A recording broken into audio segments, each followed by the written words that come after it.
Baik, saya mulai. Assalamualaikum warahmatullahi wabarakatuh. Selamat pagi semua. Salam sejahtera, Om Swastiastu, Waalaikumsalam Nama warahmatullahi Budaya. wabarakatuh. Waalaikumsalam warahmatullahi Selamat pagi Pak wabarakatuh. Imam Suwandi, Mas Randy, juga Mbak Ade sebagai pembicara kedua. Izin saya langsung share screen untuk eh, menyingkat waktu.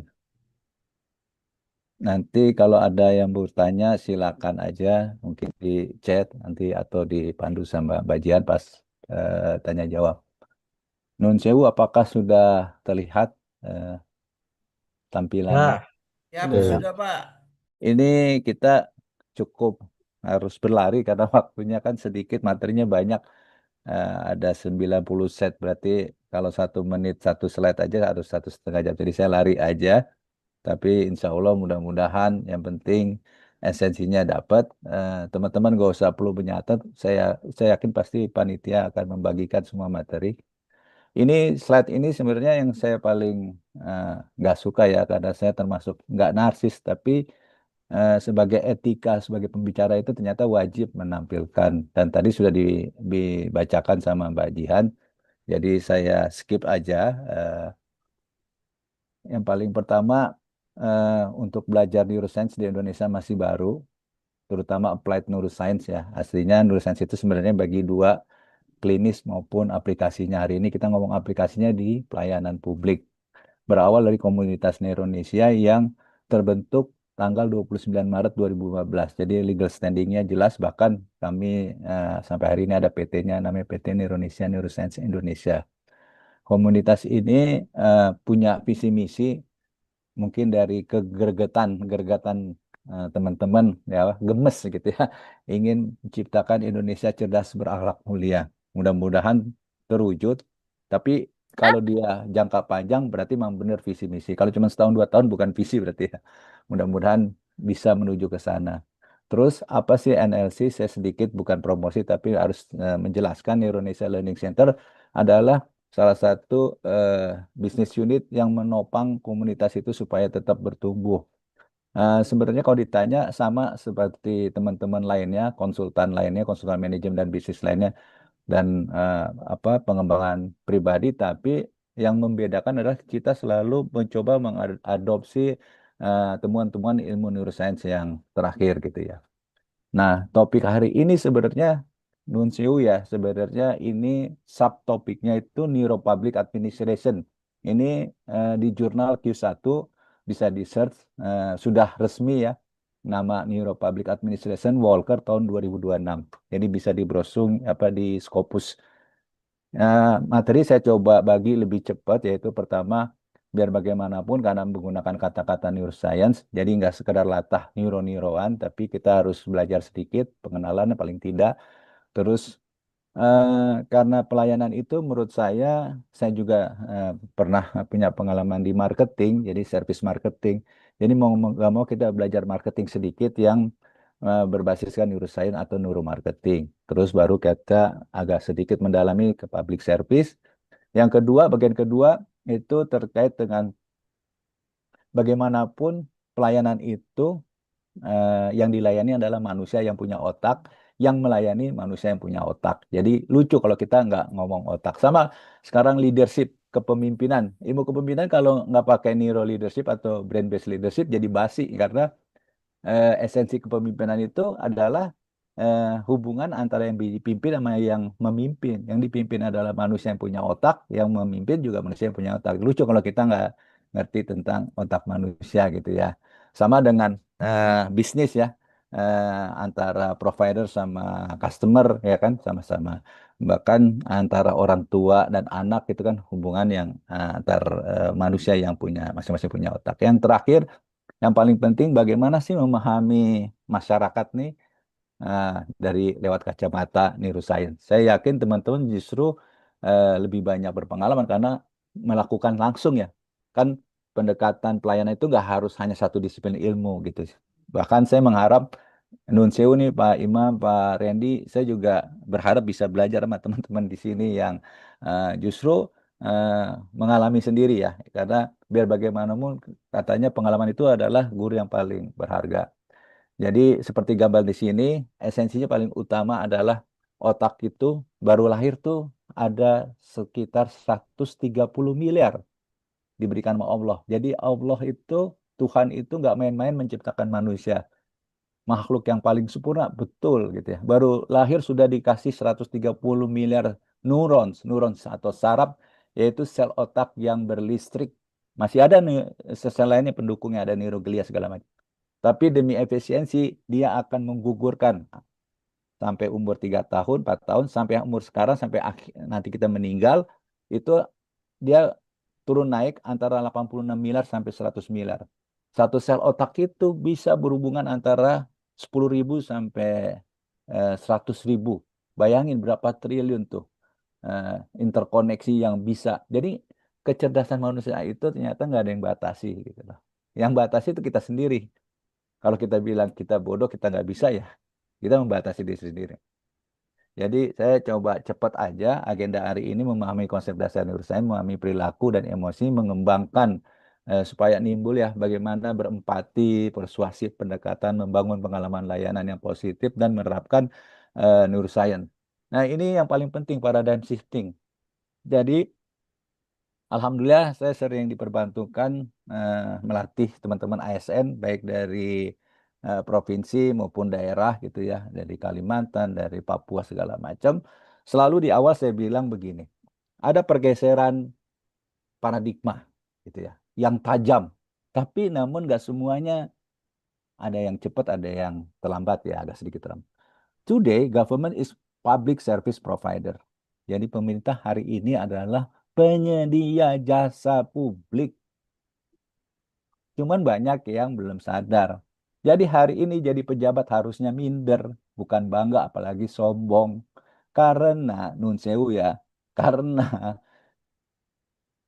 kalau kinerjanya positif nggak apa-apa. Kalau kinerja negatif kan dia harus membuktikan bahwa dia memimpin hari ini semua bilang kalian dibayar oleh gajinya rakyat yang bayar pajak gitu. Jadi apa yang harus dibanggakan gitu. Jadi masyarakat itu sering sakit hati apalagi lagi macet-macet ada tetot tetot tetot suruh pikir. Bukannya dia memberikan solusi dia malah bikin masalah baru gitu kan. Itu yang esensinya. Jadi bukan penguasa lagi. Sekarang government is public service provider. Terus fokusnya adalah pada pengalaman pengguna. Udahlah SOP prosedur itu internal aja ya gitu ya. Kok customer dipaksa ngikutin prosedur, prosedur yang berbelit gitu. Padahal otak itu sukanya tadi yang Pak Pak Imam bilang eh, apa suka yang sederhana sebenarnya. Nggak mau yang ruwet-ruwet. Ini amanah loh untuk menjalani melayani rakyat. Paling enak kerja di government, pemerintah. Bener. Dulu yang jadi PNS tuh nggak ada yang mau gitu. Jadi teman-teman PNS itu ngerekrut anaknya, keponakannya. Karena terutama di Jakarta ya, kayaknya jadi Pemda, kelurahan tuh kayaknya apa gitu ya. Sekarang, berebut berkompetisi. Yang lulusan sarjana S1, S2, S3 banyak banget ngantri. Jadi teman-teman yang di departemen berbanggalah. Dan itu dibuktikan. Saya dari dulu memang nggak pernah di government gitu ya. Saya bilang ke kakak saya pada saat apa tuh pandemi, udah nggak usah keluar di situ aja terus bener. Di swasta tuh apalagi kita ya wira swasta kelihatannya enak ya. Itu pas lagi pandemi kita tuh kaki jadi kepala, kepala jadi kaki. Jadi pergunakanlah sebagai penyedia jasa itu amanah ya. Paling enak government. Aman ya, hidup aman, pensiun ada, mati masuk surga karena banyak jasa melayani masyarakatnya. Layanan seperti apa? Ya yang cepat, yang digital, yang humanis gitu ya kira-kira. Jadi kita masuk ke bagian yang pertama ini, eh, teman-teman. Kalau mau tanya silakan gitu ya, tapi yang cepet-cepet aja nanti yang dalamnya pas di Q&A aja karena materi banyak. Jadi apa sih sebenarnya neuroscience? Neuroscience adalah ilmu yang khusus mempelajari tentang otak dan dinamikanya.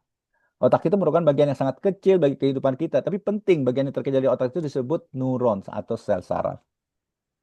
Tapi nggak asik kalau disebut ilmu saraf gitu ya. Neurons nanti takutnya kayak dulu kan dikit-dikit rumah sakit grogol gangguan jiwa saraf itu nanti dianggap nggak normal. Padahal enggak ya. Jadi kata neuron lah, sel otak yang paling kecil itu berlistrik itu namanya neuron. Yang terdiri atas badan sel dan kabel-kabel disebut aron neuron. Nanti kita bahas lah ya. Semua gerakan tubuh kita dikontrol, dikendalikan oleh otak. Kita mau makan, mau tidur, belajar, berpikir, berperasaan, sampai berpikiran inovatif, menemukan segala sesuatu senantiasa dimulai dari otak. Jadi yang paling penting itu otaknya sehat gitu loh. Karena semua anggota tubuh perintahnya dari otak, baik secara sadar maupun tidak sadar. Nah, neuroscience ini mempelajari semua hal yang berkaitan dengan fungsi otak, intelektual, segala macam. Ini Prof. Taruna ini termasuk, jadi ada 5 orang ya, both founder, Innalillahi wa inna ilaihi rajiun. Baru satu meninggal, Dr. Amir Juhdi, ya. Salah satunya ya, both founder itu ada Jesse Moninga, ada Dr. Tauhid Nur Azhar, ada Ati Budiati. Yang meninggal itu Amir Judi. Kalau Prof. Taruna sekarang jadi kepala Bapepom ya. Oke, apa itu sekarang neuroscience? Cabang yang mempelajari dalam konteksnya public service ya, pelayanan publik. Mempelajari sistem neuron ini otak, emosi, perilaku, dan proses pengambilan keputusan gitu ya. Bagaimana eh, mempengaruhi cara manusia merasakan, menilai, dan merespon pelayanan. Jadi otak emosional lebih cepat ya. Ini biang emosional itu amigdala itu. Nanti kita bahas ya. Ada di dalam limbik system. Nah, semua yang pengen jadi lebih pinter, lebih sadar diri, dari dulu sih semua agama dan budaya kita tuh udah bagus banget. Pernah dengar kata-kata eling, eling, eling, zaman dulu kan eling. Sadar, sadar. Sebenarnya apa sih meningkatkan kesadaran? Kita sering larut dalam dalam kehidupan sehari-hari. Jadi kebanyakan nggak sadarnya. Itu dibuktikan. Dan Kahneman itu sampai bilang 95% kita hasil hari ini sampai hasil yang kita rasakan ini sebenarnya hasil dari proses berpikiran lebih banyak 95% nggak sadar coba. Rutinitas saja. Bangun tidur, sholat subuh, sikat gigi, mandi, segala macam. Nah, bagaimana meningkat kesadaran? Caranya ya tarik nafas, atur. Kalau yang di Islam sholat, mungkin ada budaya apa agama lain, mungkin ada lagi ada yang ke gereja, ada yang apa itu namanya healing gitu ya, yoga segala macam. Itu sebenarnya mengaktifkan prefrontal cortex. Caranya salah satu dengan pernafasan. Ingat gitu ya. Kalau di Islam ya dengan sholat ambil wudhu biar ingat gitu. Dipaksakan sehari 5 kali supaya karena kita sering nggak ingatnya gitu loh. Ingat bahwa kita tuh manusia sementara, makhluk Tuhan, gitu-gitu loh. Ingat, tarik nafas. Terus salurkan oksigen bayangkan ada di sini.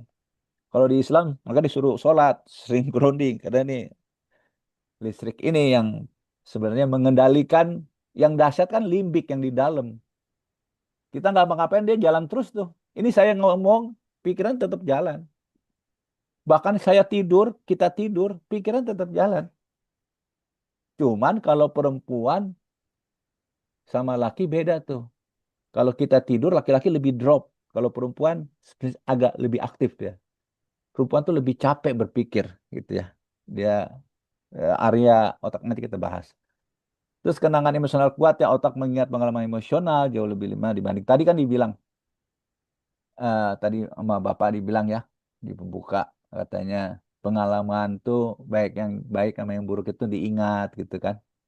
Cuman sayangnya nature-nya otak 99 kebaikan positif itu terus lulu lantak dan satu yang negatif. Jadi jasa jasa pelayanan ini susah dijaga. Hanya karena satu oknum gitu atau biang kerok itu satu institusi hancur. Ini yang susah. Itu memang nature-nya otak. Dia akan protektif. Dia akan memprioritaskan ancaman dibanding eh, yang lainnya.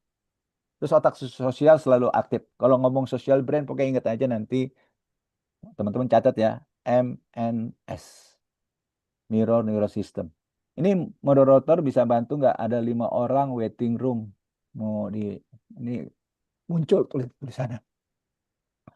Terus ada negativity bias ya. Satu pengalaman buruk mengalahkan 100 tadi ya, yang tadi saya bilang. Sebenarnya asimetri brain. Jadi dia otak mengolah informasi nggak secara simetris. Tadi saya bilang karena kita ngomong service pelayanan kita mau nggak mau belajar juga neuromarketing. Jadi yang develop applied neuroscience ini yang duluan tuh sebenarnya banyak di marketing, neuromarketing research. Tapi biayanya masih mahal karena menggunakan fMRI, functional magnetic resonance imaging. Di rumah sakit yang terowongan-terowongan itu kan banyak, tapi yang dilengkapi dengan software tuh masih sedikit.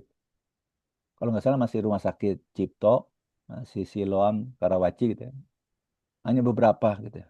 Kalau di kurs, apalagi sekarang kursnya 17,6, 17,7 ya, itu udah harganya di atas 1 triliun. Tapi EEG atau ada yang murah, nanti kita lihat ya. With this information, companies learn why consumers make decision they do and who parts of the brain are motivating them to do so. Ini source-nya di Marketing School ORI bisa dicek. Jadi neuromarketing apa? Marketing yang biasa, yang tradisional, ada penelitiannya, aktivitas marketing ditambah brain science. Apa sih yang dimaksud brain science itu? Neuroscience, social psychology, behavioral economics. Sekarang banyak banget ya.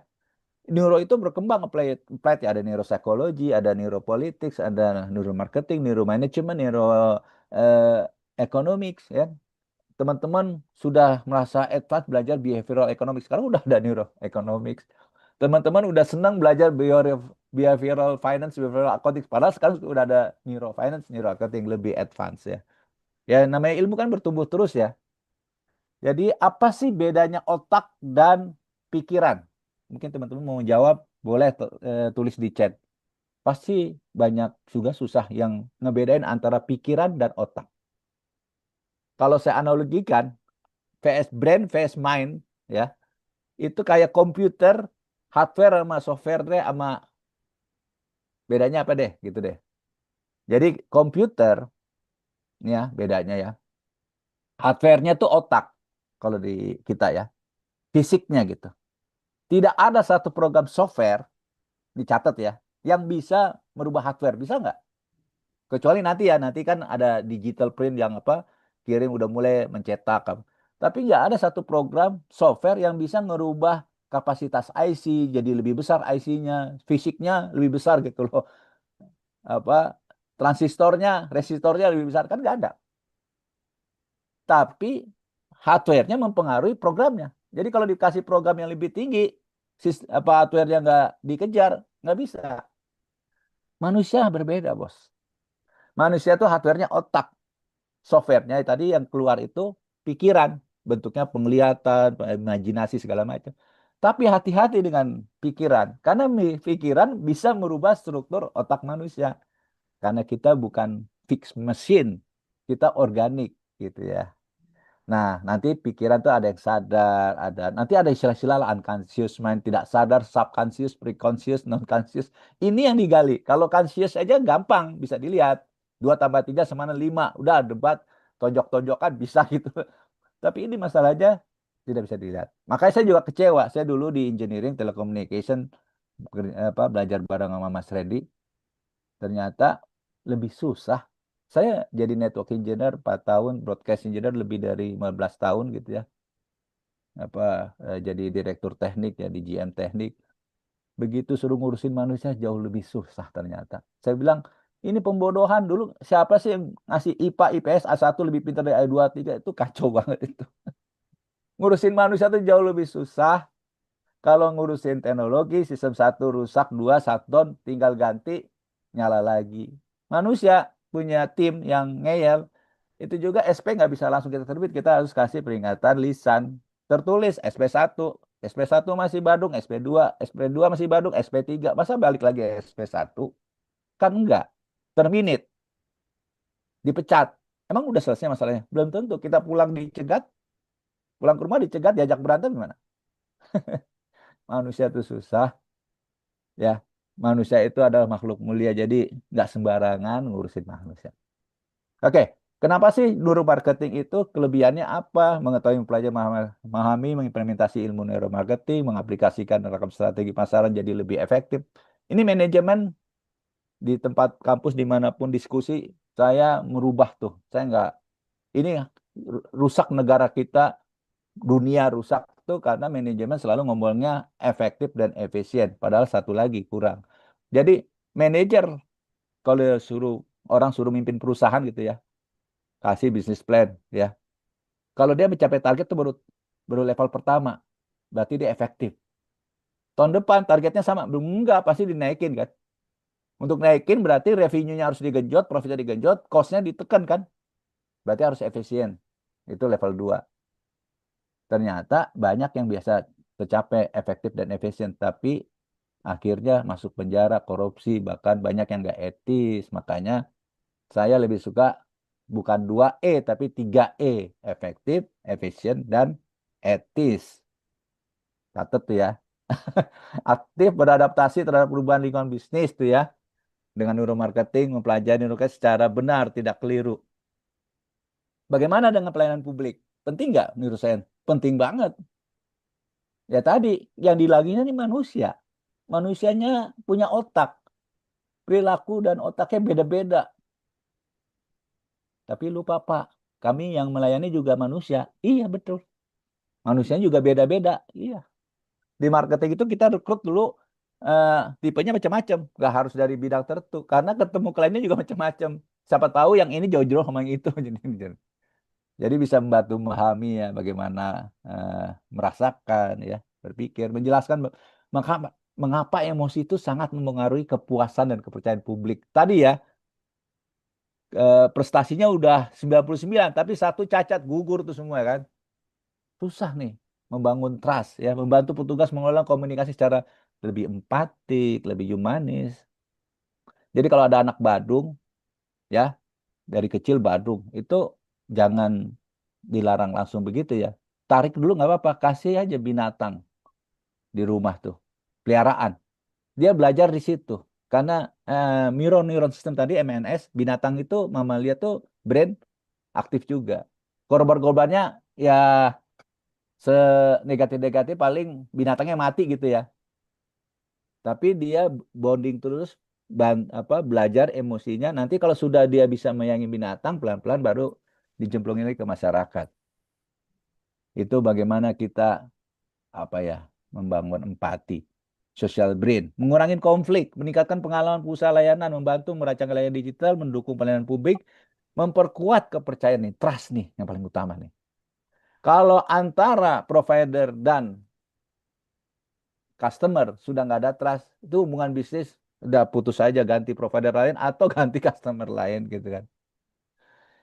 Kalau bisnis antara supplier gitu kan tadi ya, atau atasan antara anak buah dan bapak buah. Sekarang ngomongnya nggak bos apa anak buah tim lah ya. Itu entah anak buahnya yang dipecat diganti karena bapak buahnya bosnya punya kuasa atau sebaliknya anak buahnya kompak bosnya yang diganti. Ya kan? Bagaimana antara orang tua dan anak kalau sudah nggak trust gitu. Repot tuh anak kalau udah nggak percaya sama orang tuanya atau sebaliknya orang tua nggak percaya sama anaknya. Mendorong perubahan budaya pelayanan dari sekedar prosedural. Ini yang paling penting nih. Konsep Society 5.0. Jadi pelajari deh. Keywordnya sekarang kan gampang ya. Banyak ChatGPT, ada AI. Apa bedanya orang kita ngomongnya industri revolusi 4.0 terus ke 5.0. Saya sukanya Society 5.0 nih. Ini konsepnya Jepang. Jadi 1.0 apa manusia itu nyari makannya berburu 2.0 mulai bercocok tanam ya, mulai nggak emosional, mulai pintar gitu ya. Terus 3.0 dia apa industri 4.0 informasi 5.0 mereka menyadari. Bayangin Jepang dibom terus dia bangkit tiba-tiba jadi maju negara khususnya di teknologi. Tapi apa yang terjadi 10-15 tahun terakhir tadinya dia ingin mengajak semua generasi mudanya. Jadi kalau ngambil keputusan diajak supaya dilibatkan gitu kan. Baru ngebungkus idenya negara tetangga sebelah ternyata udah produksi. Dia baru baru mengemas idenya. Jadi kecepatan juga penting ya. Kecepatan penting juga. Terus tadi pada akhirnya dibilang bukan teknologi yang lebih penting. Yang lebih penting justru manusianya itu. Makanya Society 5.0 dibilangnya Smart Society atau Human Centered Society. Jadi semua masyarakat yang berbasiskan kepada manusianya. Gitu. Revolusi mental, wah saya dukung dari dulu. Itu kita belajar di Indonesia. Tapi bagaimana how to gitu. Ada komunitas namanya Masyarakat Neuroscience Indonesia, Indonesia Neuroscience Society.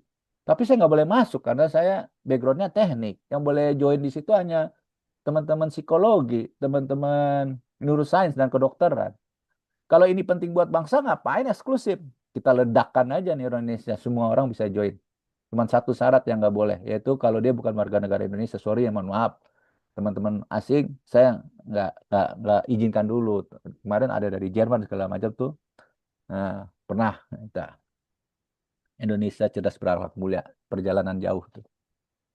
Mengapa nulisan penting untuk pelayanan publik? Tadi ya, otak mengerjakan semua perilaku, setiap interaksi warga dan layanan publik adalah kejadian neurologis. Memori, emosi, keputusan semua dimediasi. 95% keputusan bersifat bawah sadar. Kemarin kata-kata psikologi itu gampang banget gitu ngomong bawah sadar gitu. Justru yang bawah sadar itu kita lihat. Nah, neuroscience ini menguatkan temuan-temuan di psikologi. Gitu loh. Karena kalau di psikologi itu abstrak, konsep-konsep. Akhirnya kita pusing dengan istilah-istilah. Oh, kamu ini apa? Obsesif kompulsif, kamu narsis, kamu ekstrovert, introvert. Nggak gitu sebenarnya, gitu ya. Ya, yang paling penting kita ngerti proses otak bekerja. Contoh, temuan neuroscience mematahkan mitos. Dulu teman-teman psikologi bilang manusia di atas 25 tahun susah dirubah karakter. Kamu ngerubah karakter nggak bisa. Kata siapa? Saya membuktikan sendiri pengalaman hidup saya. 2003, alhamdulillah saya berhenti merokok sampai hari ini. Padahal di 2003 usia saya di atas 30. Kan kalau merokoknya berhentinya itu kan dalam jangka waktu itu bukannya sudah menimbulkan kebiasaan baru, seakan budaya baru. Karakter saya sudah berubah. Jadi manusia itu bisa berubah setiap saat sampai dia meninggal bisa. Namanya konsep neuroplastisitas nanti kita. Nah, ini di Neuro Public Administration 2026 resmi ya diintegrasikan antara neuroscience untuk merancang layanan yang lebih humanis. Kata-katanya enak banget ya, lebih humanis. Gimana mau lebih humanis? Kita jangan ngerti cara otak kerja otak kita. Nah, itu belajar. Kita harus belajar. Nggak apa-apa. Ya kan sekarang gampang belajar, ya kan? Sudah ada AI. Pak, nanti ada pertanyaan. Kerenan neuroscience atau kerenan AI, Pak? Artificial Intelligence. Artificial Intelligence itu nggak ada kalau nggak ada ilmu neuroscience. Karena dia justru ingin jadi manusia belajarnya dari neuroscience. Cara kerja otak bekerja. Coba deh nanti. Eh, Statistik paling modern, INN, apa? Artificial Neural Network. Input banyak, output banyak, layernya banyak. Itu cara kerja neuron. Tes, Mencontoh dari kerja tes, otak. Jadi bukit peningkatan kepuasan tes, warga. tes, Ini beat itu. Itu tes, siapa? tes, Siapa tes, tes-tes? tes. Bisa di mute kah? Oke. Beat itu behavioral apa ya? Ini dari UK ya, nanti ada. Empati berbasis neurobiologi praktis dapat diimplementasi ya, teman-teman. Jadi, kalau merujuk, kan teman-teman pinter-pinter nih, ya kan? Nggak pernah, pokoknya tiap akhir bulan dapat duit ya, gaji. Aduh, sekarang banyak yang gratis. Browsing, mau pakai, wah ada Cloud, ada ChatGPT, ada macam-macam. Tes 2, tes 3. Kalau mau memperdalam, cari istilah-istilah baru ini. Ini baru semua nih. NPA itu baru loh, 2026. Behavioral Public Administration lebih luas menggabungkan psikologi dan neuroscience Tes untuk 1, aplikasi 2, publik. 3. Wah.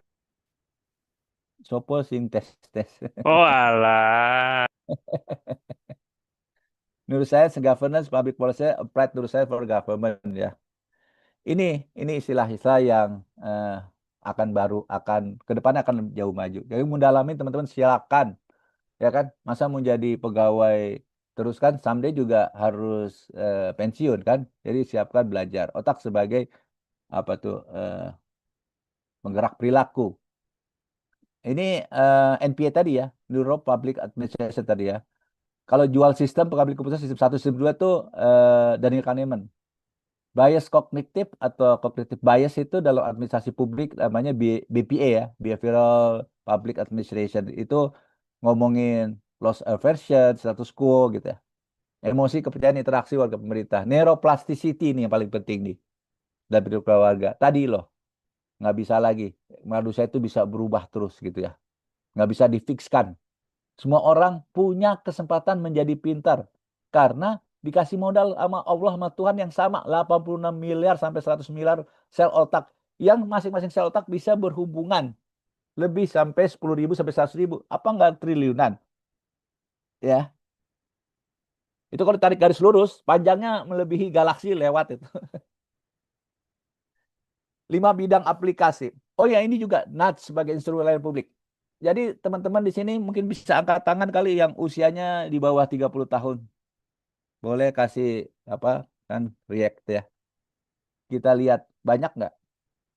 Jadi teman-teman yang ide jadi bos yang usianya 40, 50, jangan salah menghadapi teman-teman yang 20, di bawah 20, apa di bawah 30 tahun. Karena coaching udah nggak efektif. Sementara yang jagoan kan dulu belajar pakai NLP, NLP itu coaching, coaching. Nggak efektif buat generasi yang Z, apalagi nanti Alpha ya.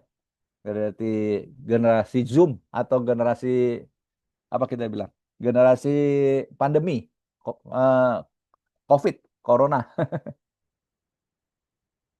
yang berlaku buat mereka adalah najing. Saya selalu bilang kepada yang senior-senior non sewu, saya bilang bahwa kita harus ikhlas menerima kenyataan bahwa makin muda, makin ke sini generasinya itu otaknya makin pintar.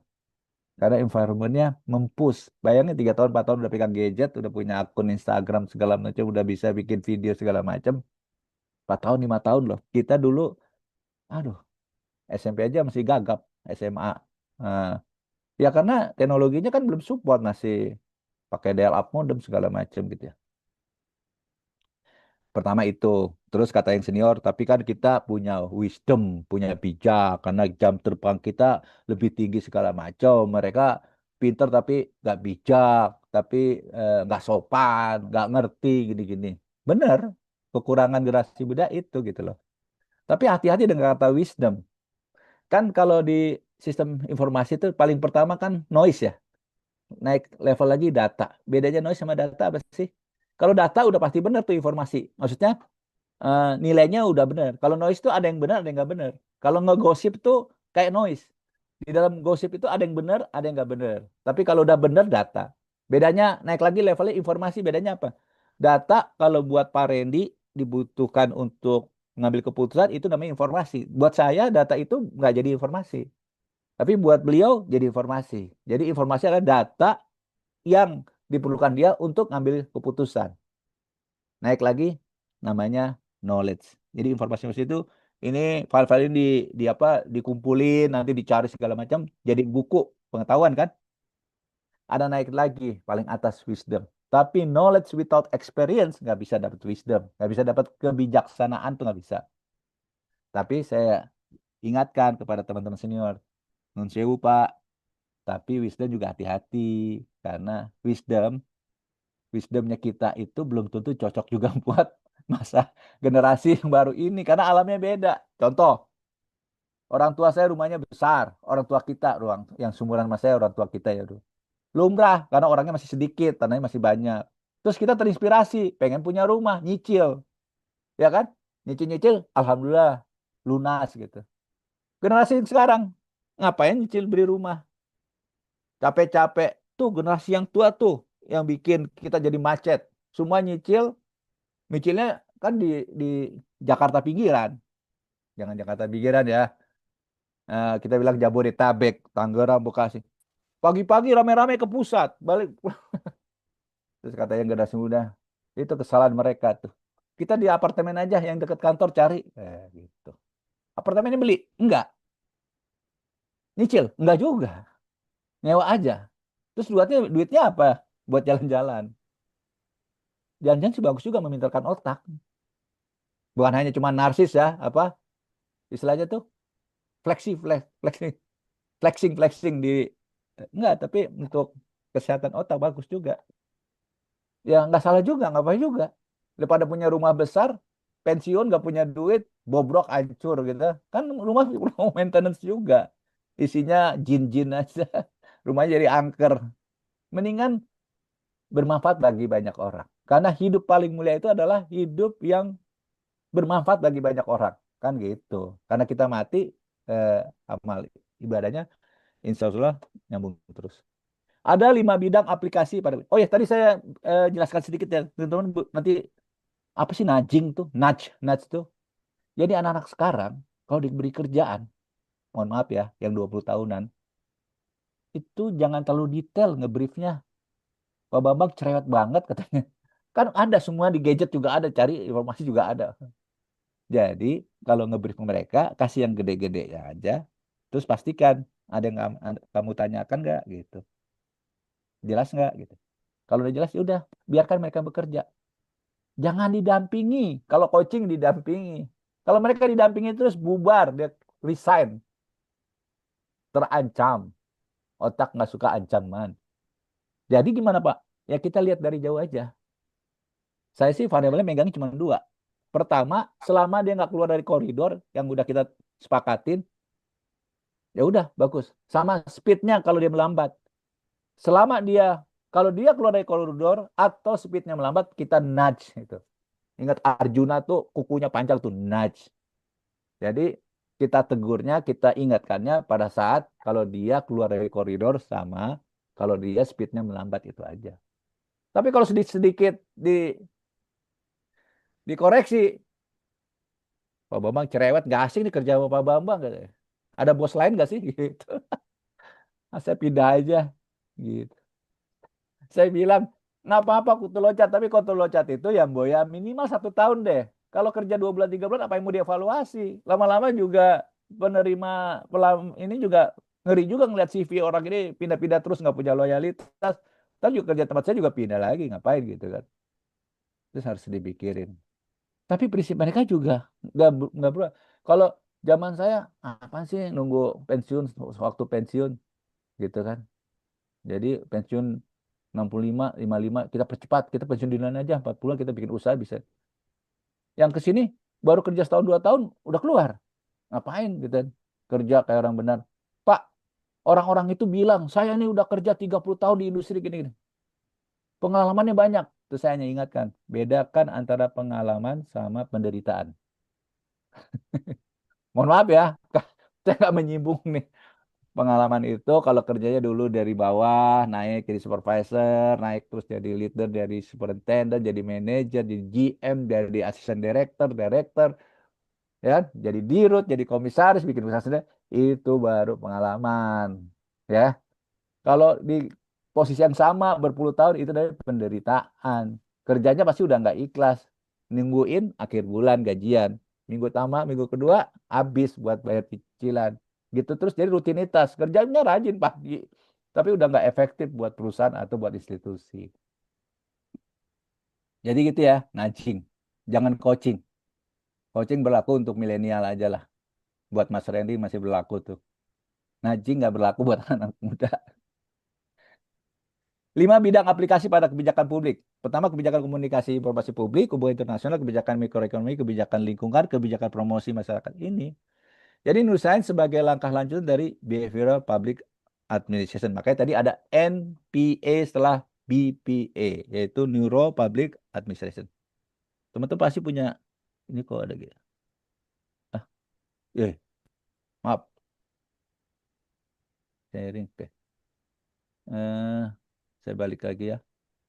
Itu tadi ke pencet. Kelihatankah? Kelihatan ya? Sudah terlihat, Pak Bambang? Iya, salah pencet. Ini kalau di Scopus, saya kemarin browsing di Scopus, masukin keywordnya namanya public service. Ya, ini grafiknya. Jadi layanan publik itu udah tua banget tuh ilmu sebenarnya. Dari tahun 1845 tuh udah ada tulisan-tulisan. Ini bukan garis lurus terus turun tuh bukan turun enggak ya. Ini cut off karena tahun 2026 kan baru bulan Mei. Jadi makanya sepertinya kayaknya turun enggak. Dia naik terus.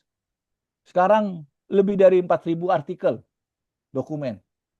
Itu yang masuk Q1, Q2, Q3, Q4 yang berkualitas loh. Belum lagi yang di luar Scopus. Ya kan? Jadi artinya semakin ilmunya semakin berkembang. Jadi kalau ada orang kerja kerja ngaku-ngaku di apa public provider, tapi gayanya ya ya kita hanya prihatin. Pertama, layanan publik itu bukan hanya pemerintah loh. Perusahaan-perusahaan BUMN yang melayani, bahkan yang swasta juga. Pokoknya dia melayani banyak orang itu layanan publik. Kerjanya susah, susah setengah mati, bener. Karena yang dilayani macam-macam orangnya. Yang melayani juga macam-macam. Contoh deh, gini deh. Pernah ke Jogja kan? Coba makan, minum di restoran, di kafe. Sama nggak kira-kira? Walaupun franchise. Orang Jogja lebih sopan Pak gini. Iya, tapi di servis sering ngeselin. Itu pelayan ya, hanya nganterin doang. Bapak kan tadi pesan, ini, udah tinggal gitu. Tanpa nanya, Bapak perlu apa lagi? Perlu kecap, perlu apa? Nggak ada tuh gitu-gitu. Itu yang ngakui ketuanya GIPI Jogja loh. Gabungan Industri Pariwisata eh, apa? eh, sama PHRI, Persatuan Hotel. Orang Asita juga. Memang perlu perlu waktu. Jadi nggak mudah. Bukan karena orangnya sebenarnya lebih sopan, lebih enak, tapi kualitas layanan belum tentu loh. Karena yang ngelayanin beda. Makanannya bisa sama loh rasanya, tapi layanannya beda. Nah, ini negara-negara maju, memang kita masih belajar. Dari yang tadi grafik itu, kalau kita petakan dari negaranya, Amerika masih paling. Cina udah mulai ya. Cina udah mulai. Oke, kembali ke service, berarti kita ngomong marketing. Kita lihat neuromarketing apa aja, berkembangnya cepat banget ya. Ada neurobranding, ada consumer neuroscience, ada neuromarketing, research, neuropricing, ada sales brain, ada digital neuromarketing, mobile marketing, banyak gitu loh, cepet banget gitu kan. Yang paling dekat dengan layanan publik yang mana? Basicnya sih kita udah nggak ngomong lagi consumer behavior, ya. Non sewu, bukan nggak ngomong boleh, tapi lebih advance namanya consumer neuroscience. Jadi yang pertama ini tadi nih, consumer neuroscience itu paling dekat kalau menurut saya. Kita bikin romantis. Pernahkah Anda merasa bahwa iklan memiliki kendali penuh atas diri Anda? Tapi jangan khawatir, ini bukan sepenuhnya salah Anda. Mari kita mulai dari sebuah fakta menarik. Perhatikanlah iklan jam tangan. Meskipun berbeda merek, harga, dan desain, hampir semua jam dalam iklan selalu menunjukkan posisi jarum yang sama. Apakah ini kebetulan? Tentu saja tidak. Ini adalah hasil dari ilmu pengetahuan, tepatnya neuromarketing. Bayangkan dua iklan untuk jam tangan yang sama. Mana yang akan Anda pilih? Tanpa sadar, pilihan Anda tidak sepenuhnya acak. Itu karena pemasaran adalah sebuah ilmu. Bukan hanya soal menjual produk, tetapi juga tentang memancing emosi seperti kebahagiaan, rasa ingin tahu, nostalgia, hingga antusiasme. Emosi-emosi ini memicu pelepasan hormon dalam tubuh yang mempengaruhi suasana hati, motivasi, dan keputusan Anda. Pada tahun 2011, psikolog terkenal Daniel Kahneman menjelaskan tentang dua cara berpikir dalam bukunya Thinking Fast and Slow. Ada sistem satu yang bertindak secara cepat, intuitif, dan tanpa usaha, atau lebih dikenal sebagai pikiran bawah sadar kita. Sementara sistem 2 lebih lambat, analitis, dan membutuhkan usaha lebih besar. Jika Anda berpikir bahwa semua keputusan Anda dibuat secara logis, mungkin Anda meremehkan kekuatan sistem 1 Anda. Banyak keputusan dibuat secara otomatis oleh pikiran bawah sadar. Dan para marketing memahami ini dengan sangat baik. Saat Anda berada di supermarket dan melihat dua produk yang hampir identik, Anda cenderung memilih produk yang terlihat lebih populer, meski tanpa memikirkan kualitasnya. Itu adalah cara kerja dari sistem 1. Teknik pemasaran seperti diskon dan penawaran terbatas memanfaatkan cara berpikir bawah sadar ini. Mereka merangsang pelepasan dopamin, neurotransmitter yang terkait dengan kesenangan dan motivasi. Malahan, mulai dari aroma roti yang segar di pintu masuk hingga pencahayaan canggih, semua diatur untuk mengaktifkan respon emosional Anda. Namun banyak perusahaan besar tidak hanya fokus menjual produk sekarang. melainkan menciptakan hubungan emosional dan kepercayaan jangka panjang dengan konsumen. Ini bertujuan membangun loyalitas merek yang kuat, sehingga konsumen tidak hanya membeli sekali, tetapi terus berulang kali.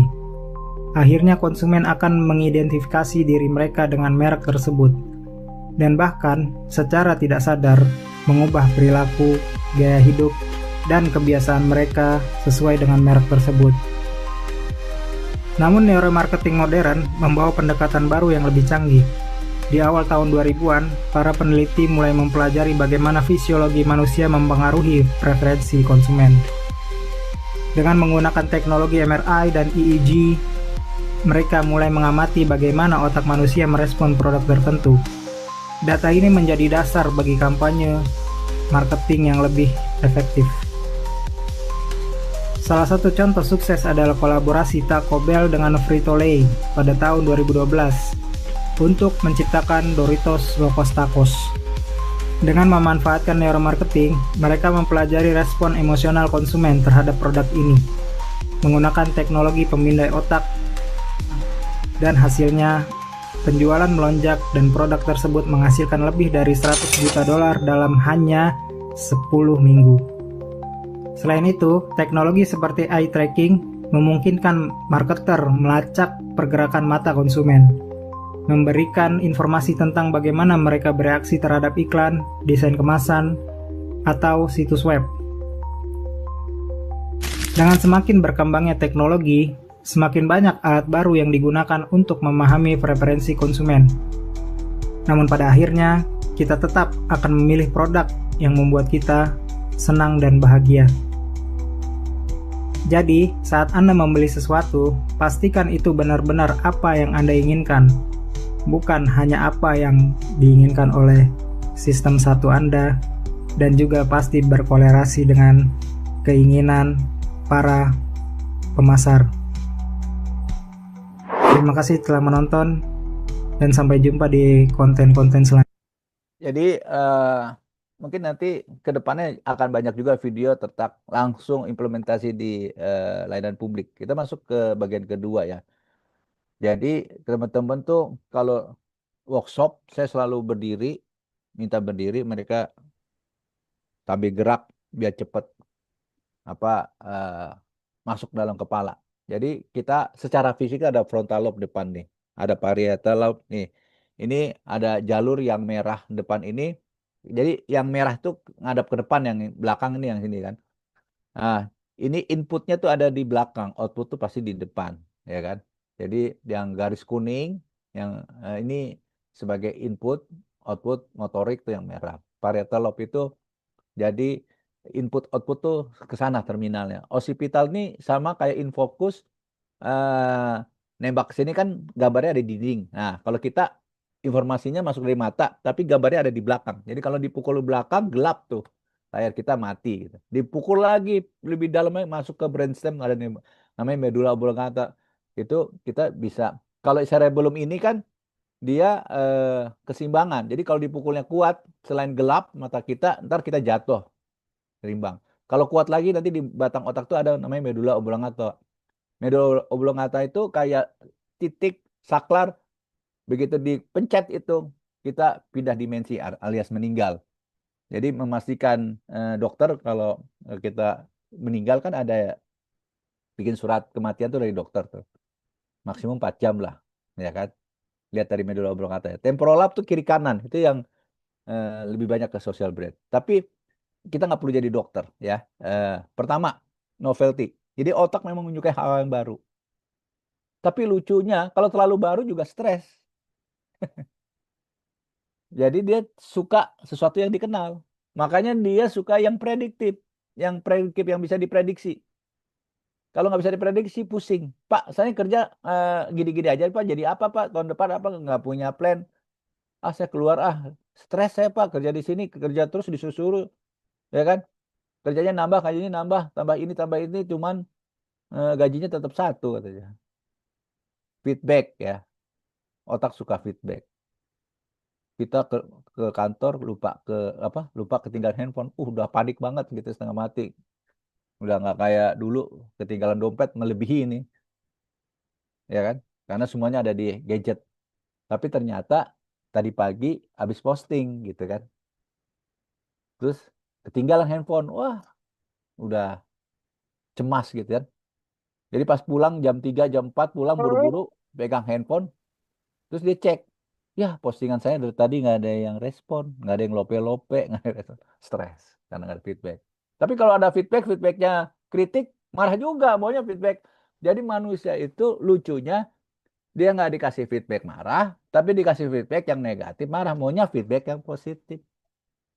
Ini diimplementasi di neuro leadership. Jadi jangan tegur anak buah pada saat bikin kesalahan. Diamin dulu. Nanti ada waktu makan di kantin, makan di mana, apa lagi santai baru kasih tahu. Karena mereka nggak suka tuh ditegur di depan temennya, di depan orang lain. Gitu ya. Terus manajemen marah-marah sudah ditinggalkan di manajemen modern. Kenapa? Jelek buat yang marah-marah, buat kesehatan dia, buat juga jelek yang dimarahin, terus persen nggak nyampe, nggak efektif, ya kan? Terus perusahaan yang rugi karena dulu jadi sering sakit minta surat sakit nanti reimburse ya. Nah, di dalam ada lagi otak, ada otak seperti otak. Jadi ini yang bulat-bulat nih ya, yang gini-gini kalau dibeberkan otak kita itu bukan karena banyak mikir dari kecil juga begitu gitu, demi efisiensi. Kalau dijembrengkan itu ada setengah lapangan bola, bayangin. Jadi otak kita luas banget gitu ya. Ada seperti otak di dalam otak namanya insular brain. Nah, kita nggak perlu jadi dokter. Kapan-kapan kita diskusi waktunya nggak ada. Tapi yang paling penting novel ini implementasi bisa dibaca bagaimana cara kerja dalam pelayanan publik ya. Tadi belajar meniru, butuh feedback, nyukai reward, nggak suka yang gitu-gitu monoton. Tapi terlalu baru juga sulit gitu loh. Ya, kalau bisa dipersulit, apa yang dipermudah? Itu pertemuan fisik. Sudah lulus. Sekarang ada software digital. Harusnya yang buat mudah, bukan persulit. Bayar pajak susah banget dikritik tuh Cortex. Ya namanya, kalau positive thinkingnya namanya juga nanti develop gitu ya. Dikembangkan gitu. Jadi otak itu berlistrik ya. Ini makanya saya jadi tertarik karena ternyata otak itu berlistrik. Jadi sistemnya lebih canggih dari komunikasi data di komputer. Ini kalau saya cepetin ya. Ini saya cepetin. Ini listriknya tuh. Cuncar, cuncar. Ini padahal gerakannya cuma ngedipin mata sama mindahin tangan kalau nggak salah. Jadi nanti juga habis training ini, habis webinar ini pasti lapar gitu. Karena kita otak itu paling banyak makan energi.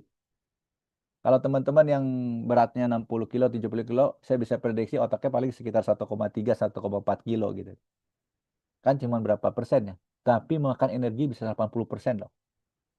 20% dalam keadaan bengong. Kalau aktif kayak kita gini lagi belajar bisa 80%. Lapar makan habis itu. Nah, ini yang sebelah kiri nih, atas ini kan banyak yang terowongan, tapi yang dilengkapi software itu fMRI, makanya ada F-nya, fungsional. Itu belum banyak. Di Indonesia bisa hitung jari, lebih dari 1 triliun. Tapi kita nggak usah canggih-canggih yang ini ya. Udah EEG ini udah ada, ini kan tracking buat dari tangan, udah mulai pakai. Ini dua ini nih. Ada yang 5 titik, ada yang 14 titik. Namanya Emotif Epoch. Itu harganya kalau dikursin ya masih terjangkau lah, 50 juta, 60 juta. Nih, ini yang 14 titik buat riset ya. Asik. Asiknya apa? Karena outputnya udah bukan angka-angka lagi. Udah ngomong engagementnya, excitementnya gimana, interestnya gimana. Ini dipakai sama semua disiplin. Kita aja tertinggal. Di tempat negara maju semua udah pakai. Nah, penampakannya juga karena teknologi ini canggih. Kita ngomong otak udah bukan yang kiri. Sekarang udah modelnya kayak gini. Fiber optic ini, Human Connected Project. Ya. Ini DTI ini Division Tensor Imaging Type of Financial Magnetic Resonance Imaging. Jadi udah dicitrakannya seperti itu. Nah, ini corpus callosum yang menghubungi otak kiri sama kanan. Nah, perempuan kelebihannya di situ, jagoan nih. Makanya seakan-akan kerjanya bisa multitasking. Coba tangannya eh, lagi ngegoreng, terus di sini handphone, ya kan, lagi ngomong. Kakinya goyangin mobilan anaknya, matanya ngelihat ke TV. Kan perempuan canggih. Jadi jangan lawan sama perempuan deh. Nah, ini sel otak intinya ya. Yang kalau bisa kayak gini. Nah, ini dia punya kaki dan tangan. Jadi dia berhubungan sama sebelahnya, sama neuron lainnya itu bukan tangan ketemu tangan, kaki ketemu tangan. Dan arahnya kaki ke tangan, bukan tangan ke kaki. Nah, si neuron sebelahnya punya kaki, bisa berhubungan tangan, bisa look back. Nah, ini nanti antar sinaps ini berhubungan, itu dia nggak nyentuh 100% loh. Dia ada celah. Itulah neurotransmitter, ada kortisol, ada apa enzim-enzim juga di transfernya di situ. Ada oksitosin, ya. Ada apa dopamin. Ini prinsipnya paling penting, cara kerja otak. Ini dasarnya. Anda mengerti ini, mengerti semuanya. Gitu. Jadi pertama, sel otak kita ada berapa? Baru lahir ada 130 miliar sel otak. Titik-titik tuh. Kalau hidup ini sampai sekarang ini 86 sampai 100 miliar kira-kira. Ya kan? Si titik-titik itu berhubungan. Jadi prinsipnya memintarkan adalah mengkonek-konekkan titik-titik itu. Namanya sinap. Ya kan? Sinap-sinap ini membangun pathway, kebiasaan. Kebiasaan kita berpikir, kebiasaan kita bawa mobil, kebiasaan kita makan, kita bangun tidur. Namanya neural pathway. Kan banyak tuh kebiasaan ini, kebiasaan ini. Nah, kalau dikumulin, kalau komputer tuh seonggok kabel ini namanya connectem. Penelitian menyatakan bahwa tidak ada satupun di dunia connectem manusia yang sama. Artinya every brain is unique. Kalau dulu, ilmu yang dulu kan manusia itu ini apa konsepnya apa kepribadian, personality. Ada karakter, ada trait. Trait bedanya sama karakter apa? Trait itu sifat yang menetap itu namanya karakter. Sekarang ini ada bentuk fisiknya. Kalau menurut saya itu mainnya evidence based. Jadi nggak main awang-awang. Apa yang didapat? Bahwa semua orang bisa berubah at any ages. Nggak main-main. Ya, sinaps, kan? Proses belajar, learning, unlearning, relearning. Nanti kita belajar. Neurons that fire together, wire itu. Jadi kalau pengen memintarkan, dilatih connect-nya, udah connect, ditebalkan. Makanya berulang-ulang, repetition. Neurons that fire together, wire together. If you don't use it, we lose it. Itu aja. Nah, kalau ada kebiasaan negatif, ya harus putusin. Diputus, disconnect kebalikannya. Jadi connector itu tidak ada yang sama. Every brain is unique. Kecenderungan tidak berubah, tidak dapat berubah. Fokus kepada kekuatan. Ini mempengaruhi esensi kayak komunikasi loh di orang-orang modern. Kalau orang-orang modern sekarang ketemu sama orang, kalau orang ngomong, kalau dulu kan orang-orang ngomong dipikir, dianalisa nih orang kira-kira dulu sekolahnya di mana. Wasting time. Sekarang gaya komunikasi, begitu ada orang di depan kita, ini ada makhluk Tuhan, makhluk paling mulia depan kita. Pasti orang ini punya strength-nya, punya kelebihannya. Saya mau dengar dari kelebihan orang gitu. Jadi fokusnya di kekuatan, bukan di kelemahan. Akhirnya dapat banyak. Ya, menyambung-nyambung itulah ada learning, proses belajar, apapun. Belajar kan bisa belajar hal positif, bisa belajar hal negatif. Itu prinsipnya sama, menyambung-nyambungkan. Unlearning itu justru memutuskan, mendisconnect hal-hal yang negatif. Stop kebiasaan buruk. Nah, relearning menimbulkan, membangkitkan kembali kebiasaan-kebiasaan yang positif. Kalau di layanan publik, ya menyambung-nyambung itu membangun jalan pikiran. Jadi setiap pelatihan, jaringan baru, diingatkan lagi gitu. Udah lama ya nggak ketemu orang banyak. Jadi gagap menghadapi orang banyak. Jadi dilatih.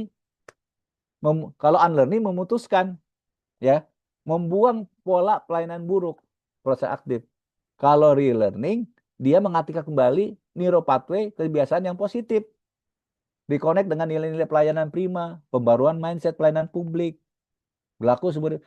Jadi jangan takut ya kita paling ini dikritik langsung, wah kayaknya hidup mau bunuh diri gitu. Behavioral public administration ya, metodenya ya, fokus ya, perilaku warga, jembatannya menghubungkan temuan psikologi neuroscience dengan teori-teori klasik ya. Konteksnya dikembangkan sebagai subjek resmi administrasi publik. Dampaknya lebih dari 11.000 citasi akademik nih. Adaptasi global. Ini memang ke riset juga berubah. Kita bagian ke memahami penduduk ya, memahami warga dari perspektif otak dia. Setiap pelayanan publik nih, respon neurobiologis ya. Dengan memahami ini kita bisa memberi pelayanan lebih bagus. Human beings are pretty simple animals. We want to feel like we belong. We want to feel a part of something bigger than ourselves. And we want to feel that people that we work for care about us, just like we want in our relationships. We want to feel seen, heard, and understood. So let me give you an example of a customer service interaction of somebody who demonstrates care versus somebody who doesn't. Let's use an airline just for example, because this is fairly common. Let's say you go on a business trip. Your business trip gets done early and you want to get home to your family. You look online and you see that there are seats available on the earlier flight. So you call the agent and you say, my business trip is done. I want to get home to my family. Please, can I get on the earlier flight? I see that there are seats available. And the agent says, I'm sorry, I can't do that. You have the wrong class of ticket. And you say, please, please, please, I miss my family. I'd like to get home earlier. And they say, ma'am, I'm sorry. I can't help you. I told you, there's nothing I can do. The computer won't let me. You have the wrong class of ticket. There's nothing I can do. Now, your feeling about that person and about that company now plummets. You're now angry and upset. Now, let's replay that exact same scene, except let's inject a little empathy and a little care.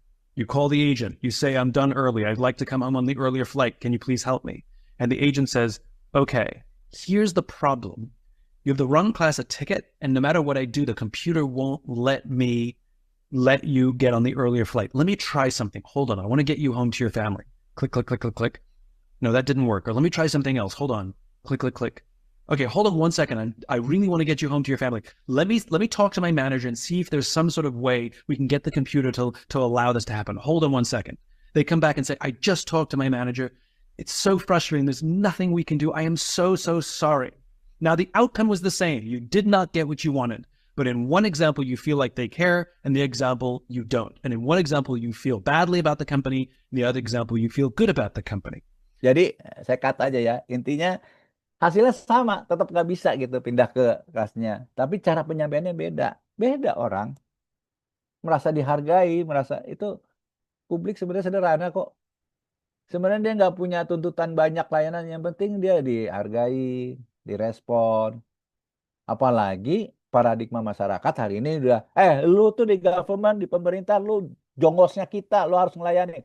Repot kan kayak gitu. Oh berarti gampang ya. Yang penting mereka happy aja udah. Iya. Jangan dibohongi, jangan dikecewakan.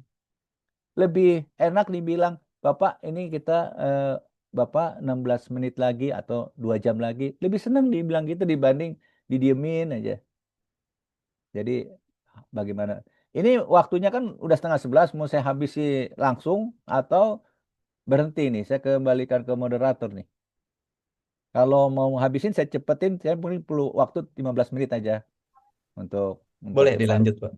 Boleh Silakan. lanjut, Oke. Pak. Sampai Oke. jam 11, Pak. Oke, jadi otak di balik layanan. Ada 3 yang perlu diingat ya. Supaya kita bangun logikanya. Jadi kita nggak usah banyak hafalan. Pertama, memori. Tadi ya, pengalaman positif itu sia-sia. Karena yang 99 itu bisa hancur dengan satu yang negatif. Jadi kalau pengalaman negatif sama amigdala di tagging. Memo. Karena kenapa? Dia posisinya di sebelahnya hipokampus. Sebelahnya. Jadi yang menyakitkan, yang meresahkan, yang menyebalkan, benci banget tuh, benci itu amigdala. Yang senang banget juga. Makanya orang pacaran dibilang jangan benci-benci banget loh, hati-hati loh. Kalau dia udah listriknya udah berubah polarnya, dia suka-suka banget. Bahkan obsesi, pengen memiliki. Malah pasangannya nanti sengsara juga. Ya. Jadi jangka panjang yang membangun kepercayaan warga. Jadi tantangan di di pelayanan publik adalah building the trust. Membangun kepercayaan tuh susah. Ngancurinnya gampang. Jadi kita nggak bisa kalau di satu institusi kita hanya bosnya aja yang sopan, kita harus pastikan semua karyawannya itu benar-benar berorientasi publik. Ada yang macam-macam keluarin aja. Harus semuanya, nggak bisa. Karena kasihan teman-teman yang udah capek kerja yang lain, yang ini suka-suka, akhirnya publik menyamarkan menyamakan semua bahwa ini jelek layangannya. Padahal hanya oknum itu doang, satu doang. Lagi-lagi nih, misalnya polisi nih, mohon maaf ya, nun sewu, secara institusi lagi jelek banget gitu kan. Pak, itu oknum kan Pak, kan kita nggak begini. Bener, oknum itu dari 1.000, 1 orang, 5 orang tuh oknum. Tapi kalau dari 1.600 orang kayak begitu bukan oknum namanya. Teman-teman pasti kada ketawa. Siapa sih nggak punya pengalaman pahit di jalanan? Udah berapa ratus ribu, udah berapa juta keluarin. Dikit-dikit minta duit itu. Ini aturannya nggak bisa. Akhirnya kita damai-damai. Perilaku kita juga yang bikin mereka begitu. Oke, perhatian. Desain informasi yang tepat memandu perhatian warga ke hal yang paling penting. Mengurangi kebingungan. Tadi itu ya, katanya pengenalan pelayanan fisik kalau bisa dipersulit, ngapain dipermudah. Sekarang udah berubah. Oke. Terus kembali ke digital. Digital apalagi digital ya. Saya udah puas tuh makan digital. Sampai bikin departemen MIS ya. Manajemen Information System. Kita udah ngomongin aplikasi, udah ngomongin software, hardware, netware, brainware ya, database gitu kan. Kan saya sering kasih literasi digital, saya bilang esensinya digital apa? Teknologi itu. Esensinya kan mempermudah, bukan mempersulit. Jadi kalau ada layanan digital, layanannya harus mempermudah, bukan makin mempersulit. Kok mindahin form yang rumit itu ke display? Sama aja, ini klik-klik lagi gimana? Padahal mau bayar nih. Wah, Pak Bawali ngomongin pajak nih. Iya, kita mau bayar kok sulit gitu. Ya, gimana pemberitanya? Ya, duitnya tekor terus gitu. Yang bayar aja dipersulit. Ya, tapi mudah-mudahan ke depan menjadi lebih baik, lebih baik. Pengambilan keputusan ya, just arsitektur yang baik. Jadi akhirnya ada studi kasus nih ya, negara X berhasil, bukan Indonesia nih, mengurangi waktu antrian sebesar 30% dan menerapkan prinsip choice arsitektur berbasis neuroscience. Itu hasilnya ada gitu loh. Jadi jauh lebih efektif. Contoh nanti kita lihat ya. Nih, pendekatan tradisional. Reaktif berbasis aturan. Dikit-dikit aturan, dikit aturan. Nggak bisa sekarang. Sekarang proaktif berbasis empati. Ini orang maunya gimana? Ini orangnya gimana? Orangnya gimana? Tenang kok. Nggak semuanya customer itu benar-benar raja. Banyak customer nyebelin akhirnya viral juga. Dia akhirnya malu sendiri kan. Ya kan? Satu ukuran untuk semua nggak bisa. Sedangkan layanan itu kita harus sama. Cobalah BCA, coba deh. Keren tuh BCA tuh. Semua security-nya dicetak sama. Assalamualaikum, selamat sore Pak. Gitu. Mulai yang dibukain pintu. Security-nya bukan hanya ngejagai keamanan. Dia udah sampai part of service loh. Mau yang kurus, mau yang gede, yang gemuk. Harus begitu. Ya. Platformnya gitu. Tapi manusia berbeda, bos. Manusia itu nggak ada yang sama. Diversity itu, perbedaan itu katanya Jill Browning, almarhum baru meninggal tahun lalu ya. Itu yang punya emergenetik. Perbedaan itu justru kalau kita bisa mengolah dengan baik, dia menimbulkan productivity, catat tuh ya, creativity dan inovasi lebih canggih.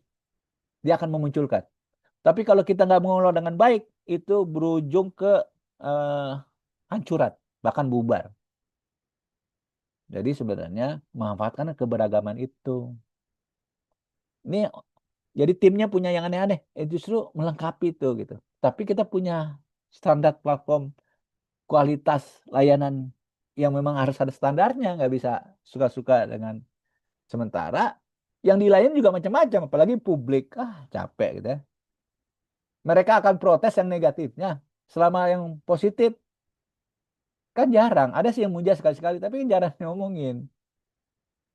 Paling nggak mereka bilang memang harusnya begitu. Wah, gitu. Susah ya. Jadi empati yang ditingkatkan itu melatih petugas layanan publik untuk merespon kebutuhan emosional warga berdasarkan pemahaman neurobiologisnya coba. Kemarin pandemi, saya bilang ke teman-teman media, bro, media itu katanya netral. Netral itu bukan memberikan informasi kiri 50%, kanan 50%, enggak. Lah iya, kan harus segitu, Pak Bambang. Kita kan harus berimbang. Kita nggak boleh berpihak. Iya berimbangnya itu bukan 50-50. Coba deh belajar lagi deh. Lo belajarnya antropolog sih, belajarnya psikologi, belajar neuroscience gitu ya. Ini kalau sama temen sih, kalau bukan orang yang nggak kenal saya nggak bisa ngomong gitu. Terus gimana ngomong? Asymmetry brain. Mereka 95 yang positif tuh kalah sama yang 5 negatif. Nah, ini teman-teman media tiap hari sampai kayak monitor dulu apa tuh? Kalau IHSG masih mending. Dulu tuh ada kan cabai keriting, kol gepeng. Tiap tiap jam dibunyiin tuh. Ini kasih tahu pandemi yang sakit gini, yang meninggal sekian. Akhirnya banyak orang itu stres, meninggalnya karena stres, karena informasinya. Jadi harus bijak ya. Negatif itu treatmentnya di otak lebih kenceng. Desain layanan publik ya. Nah ini tadi udah dibahas kan. Ini yang pajak ini ya. Sampai ini loh, bagaimana bikin aplikasi yang menyenangkan tuh nggak gampang. Ini sebelum menerapkan applied neuroscience before ya, sebelah kiri ini antriannya panjang, formulir kompleks segala macam. Ini sesudah kan jadi mantep. Ini kalau kita detailin ya, coba apa aja sih? Antriannya tadi panjang, tanpa estimasi waktu, warga stres, tidak tahu kapan dilayani. Karena otak kan suka sesuatu kepastian, ya. Amigdala aktif, frustasi meningkat. Sekarang antriannya jadi sistem notifikasi, real time, visual guide, ya kan? Formulir lebih disederhanakan. Teman-teman yang ngisi formulir kalau ke luar negeri kan sekarang enak tuh pakai aplikasi cepet tuh. Tapi enak gitu loh. Coba deh ke Singapura, Malaysia aja itu udah informasinya berbeda ya, hasilnya juga berbeda. Nah, tadi BIT itu tadi Behavioral Insight Team ini dari Inggris ya. Dia kan BPA ya, Behavioral apa tadi? Public Administration. Tapi yang baru Neuro NPA. Ini benar ya. Jadi redesign lagi, pengukuran dampaknya, nanti pelatihan karyawan lagi, iterasi berlanjut terus. Itulah meningkatkan layanan publik, gitu ya. Tantangannya resistensi terhadap perubahan budaya otak, sesuatu yang baru, bener. Dia semangat kalau ada perubahan sebenarnya. Tapi terlalu banyak perubahan, pusing. Kayak saya ngurus geopark, teman-teman geopark Taman Bu itu ke Belitung, ke Batur, Gunung Sewu. Itu badan pengelolanya ganti. Karena eh, berdasarkan jabatan bukan orang. Sementara politiknya beda, beda lagi pejabat. Akhirnya kayak Pertamina mulai dari nol terus kan capek kasihan gitu ya. Peluang kalau jadi pergantian-pergantian itu juga peluangnya apa? Kolaborasi dengan akademisi, peneliti neuroscience, program pencontohan. Ah, dirangkul. Sekarang kan semua duduk sejajar. Ini Mas Reddy juga hebat nih bisa ngajak saya sekarang memang harus begitu kita harus kolaborasi. Zamannya udah bukan kompetisi. Red Ocean tuh ditinggalkan. Kenapa? Karena dia banjir kortisol. Sekarang kerjasama. Tidak ada satupun stakeholder yang menguasai resource 100%. Itu udah valid tuh. Baik di Mana apa? absennya sini? Nah, ini proaktif, cerdas, maunya kayak gitu ya. Jadi kemampuan otak kita hampir tak terbatas. Ini Absen ada aja yang berbicara. dari Bisa. iPhone. Halo. Ini di keluar. Otak kita berlistrik, hukuman alir kita kalau energi berlaku. Sini ada beda potensi ya. Ingat ini tadi ya. Nah, laki-laki perempuan beda. Di dalam laki-laki ada sifat perempuannya. Di dalam perempuan ada otak laki-lakinya. Kalau dia distimulus terus, yang perempuan bisa jadi laki, laki jadi perempuan. Nggak usah nunggu dari kecil. Udah berkeluarga bisa pindah juga. Hati-hati ya. Jadi bukan saya memerangi LGBT, memang benar ada namanya nature and nurturing. Itu psikologi dan neuroscience sepakat. Ada pembawaan sifat dari orang tua, tapi once kita lahir nggak ada tuh hubungannya. Hubungannya adalah lingkungan. Lingkungan yang terdekat sama siapa? Ya, nggak hanya manusia, makannya, tidur, apa, hidup di gunung, di pantai itu beda semua, membuat cara pikir kita beda.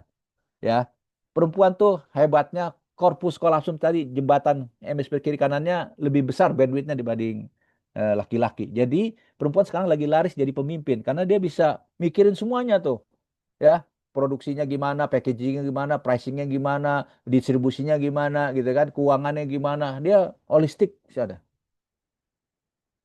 Itu kelebihannya. Kelemahannya mungkin dicampur aduk dengan emosional ya urusan pribadi. Jadi sering gosip, sering apa. Jadi Ada hal-hal yang gak rasional jadi masuk-masuk juga keputusannya. White and gray matter areanya juga beda gitu ya. Female lebih tebal tuh korteksnya. Ya, jadi secara chemical, estrogen, testosteron juga beda. Hipokampus, amigdala semua beda. Jadi nggak bisa disamain memang laki perempuan tuh. Nih Roger Sperry ya. Dulu kan otak kiri, otak kanan. Bukan 100% mitos. Terlalu berlebih kalau kita bilang, ini orang nih otak kiri, otak kanan. Enggak. Nah, kalau otak kanannya rusak kan tetap diambil alih sama otak kiri. Kan dia kerjanya simultan. Nah, hubungan antara kiri dan kanan ini otak kiri yang gambar Roger Sperry di belah ini itulah corpus callosum. Nah, perempuan tuh lebih lebih keren. Have you heard about neuromarketing? It's a cutting-edge, new type of intelligent marketing. And the term was originally coined years ago by a renowned professor Ini saya working cepetin in aja this kali ya. field. Ini On intinya neuromarketing system targets are much more information atau or teman-teman custom Mas matrix. Randy akan membagikan ya. Intinya nih triune brain, prinsip triune brain. Ada 3 brain otak kita. Jadi otak tuh dari zaman dulu yang reptil, yang berangka, yang sekarang masih ada kan, ada komodo. Dulu kan binatang paling purba tuh yang berangka-merangkak. Cicak, buaya, gitu, reptil ya. Dia hanya punya otak yang kita yang ini doang, yang brainstem. Bilangnya reptilian brain.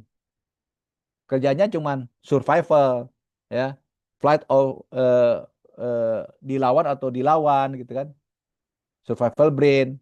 Banyak namanya, lower brain, ya, old brain gitu. Tapi binatang menyusui, binatang bermama biak segala macam tuh kayak kucing, anjing udah mulai pinter. Dia selain punya ini yang reptilian brain, dia punya limbik. Nah, manusia punya limbik. Limbik ini otak jagonya kita sebenarnya. Dia untuk automatic thinking yang pikiran bawah sadar tadi. Cuman harus dikendalikan, kalau enggak liar. Makanya kita harus punya otak yang eksekutif. Kucing anjing punya nih yang paling luar, tapi PFC-nya nggak jalan. PFC itu prefrontal cortex, adanya di antara 2 mata di balik sini. Cuman tetap punya keterbatasan, karena kalau otak semua dijembrengkan terus setengah lapangan bola, kalau prefrontal cortex paling satu nama. Jadi dia untuk decision making nggak bisa sirkuit itu jalannya paralel, dia harus serial bus. Jadi sebenarnya multitasking dalam keputusan itu sebenarnya nggak ada. Makanya hati-hati, jangan sambil naik motor, bawa mobil, buka handphone. Itu berapa second dia akan wrong pasti. Beda dengan microsleep ya. Microsleep itu kan seberapa detik terus dia tidur gitu. Kalau ini apa ya? Terlalu banyak ambil informasi harus di keputusan, namanya cognitive overload. Jadi si manusia-manusia ini dia untuk meningkatkan kecerdasan, PFC-nya diaktifin, kecerdasan dia. Nah, yang reptilian brain sama limbic brain, ini dibilang mammalian brain, otak binatang kita, ini jadi satu namanya limbik. Sekarang tugas kita cuman kalau mau untuk mengambil keputusan untuk meningkatkan kinerja, mengimbang ini aja. Jadi kalau kita lagi emosional, lagi marah segala macam, kan listriknya lagi kesedot ke tengah energinya. Ini nggak dapat, di sini nggak dapat. Jadi kan banyak orang pas meeting, Pak, izin saya keluar dulu, cari udara segar katanya. Sampai di luar bukannya udara segar, ngerokok gitu. Sebenarnya mendinginkan yang tengah supaya ininya nyala. Ibu-ibu sering banget nih digoda. Di mall kan ada diskon gini-gini, wah diskonnya sampai jam berapa? Saya besok kesini lagi. Enggak, hari ini terakhir jam 5 selesai gitu. Akhirnya si ibu-ibu itu beli barang itu, beli tas, beli apa gitu. Baru menuju pulang, lagi bermacet-macet di tol. Belum nyampe rumah. Ininya baru nyala kan, prefrontal cortexnya, baru berpikir. Tadi ngapain ya gue beli ya? Ngapain saya beli ya? Padahal di rumah kan udah ada gini-gini.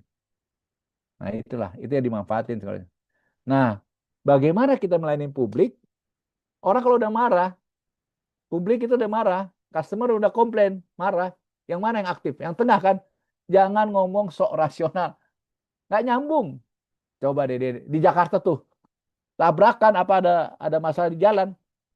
Nggak ngelihat yang benar masalah. Dia kadang-kadang yang salah duluan yang marah. Pokoknya marah aja dulu.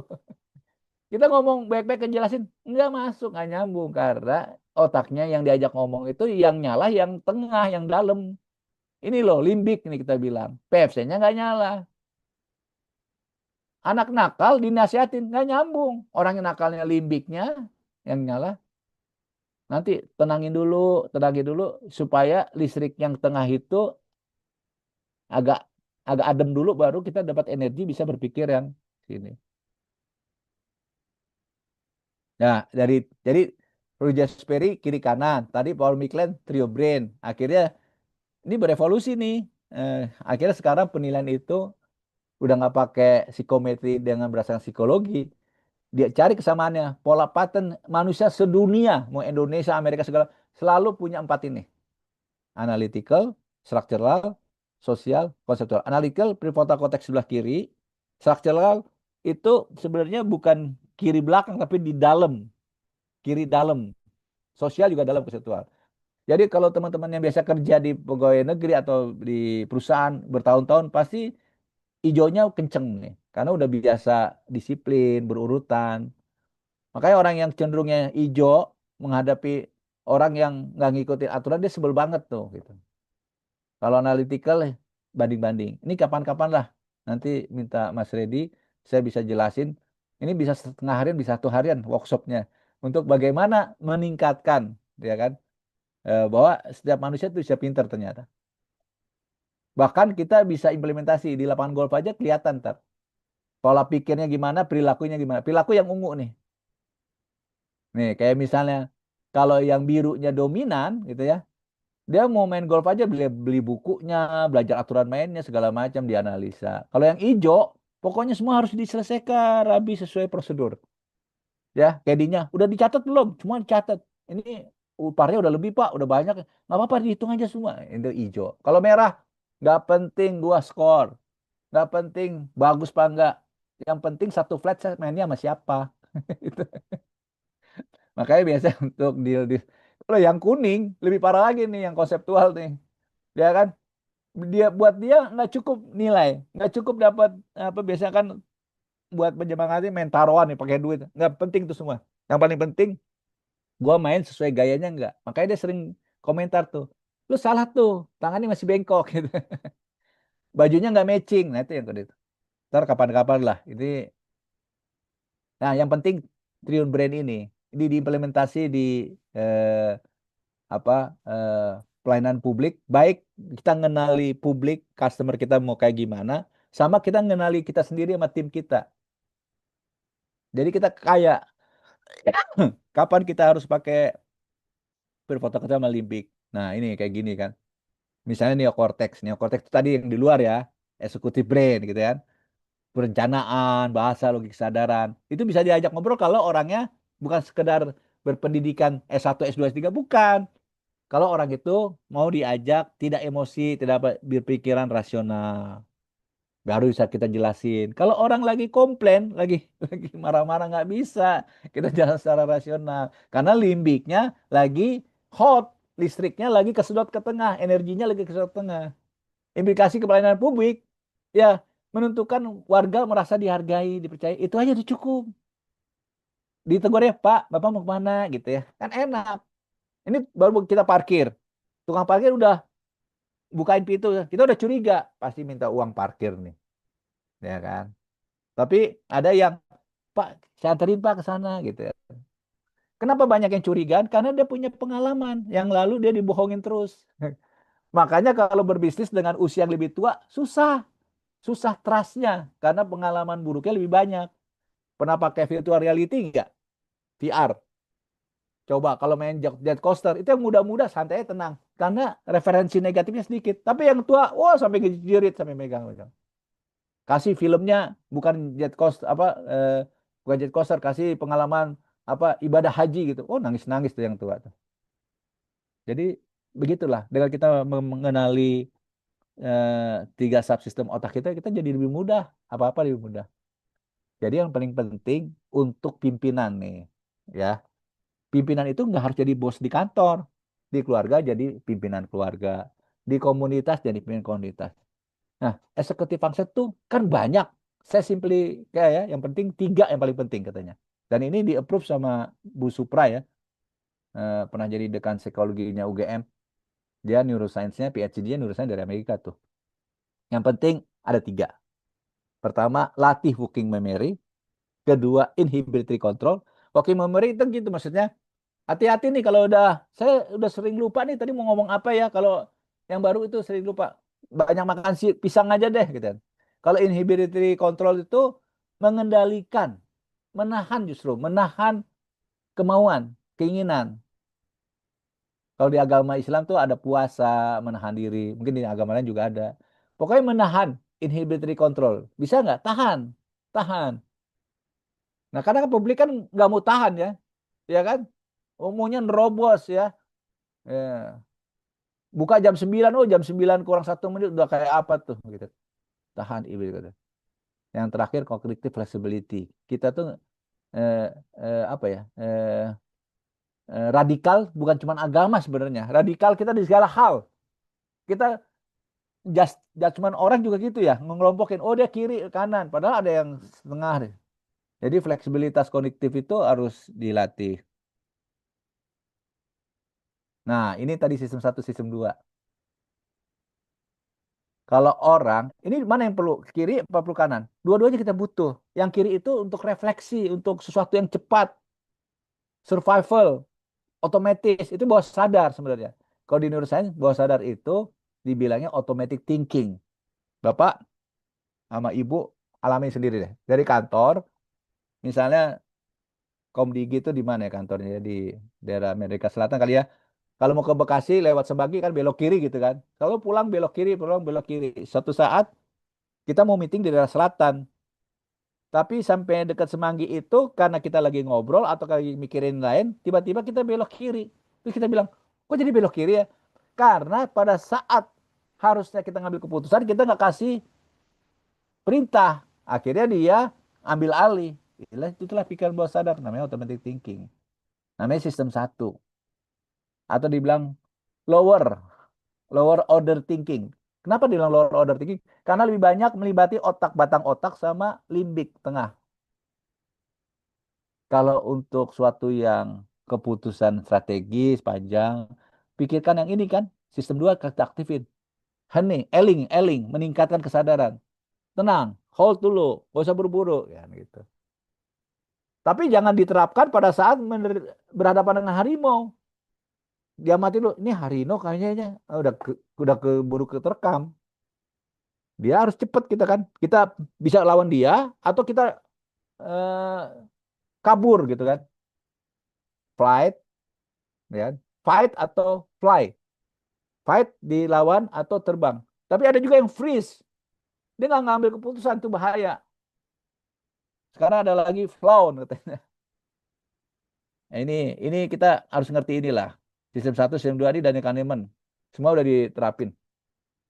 Jadi teori di ini fondasi neurokognitif pelayanan publik ya. Sistem 1 otomatis tidak sadar, emosional, intuitif, cepat tanpa usaha, berbasis kebiasaan, habit, sulit diubah atau manipulasi, mendominasi 95%. Jadi hati-hati dengan pikiran bawah sadar. Sebenarnya performance kita, kinerja kita 90-90% itu ditentukan oleh pikiran bawah sadar. Terus gimana Pak? Makanya di Golden Age kalau yang Islam suruh ngapalin ayat ngafalin Quran. Nggak ngerti nggak apa-apa. Yang penting install dulu supaya kalau di pikiran dia otomatis pun yang keluar yang positif. Makanya jangan sering-sering ya nonton film kriminal, horor-horor. Karena itu masuk ke dalam pikiran bawah sadar loh, hati-hati. Bercanda boleh di kampus, ya. Tapi kalau bercanda kebawaan terus jadi jelek. Jadi kita akan hidup jadi seperti orang kita hidup di lingkungan itu. Kalau kita di lingkungan penjahat jadi penjahat kita. Kalau kita lingkungan yang positif jadi positif. Carilah lingkungan yang positif. Boleh nggak Pak kita ke lingkungan negatif? Boleh. Kalau kamu yakin bisa mempengaruhi lingkungan negatif itu. Jadi di teori sosial, kalau ada sekelompok orang, 8 orang, kita biarin. Dan kita tidak tunjuk siapa pemimpinnya. Biarkan aja. Nanti keluar kok pemimpinnya siapa. Ada yang kadang 1 hari itu ada, kadang seminggu, kadang sebulan. Siapakah yang jadi pemimpin? Bocorannya.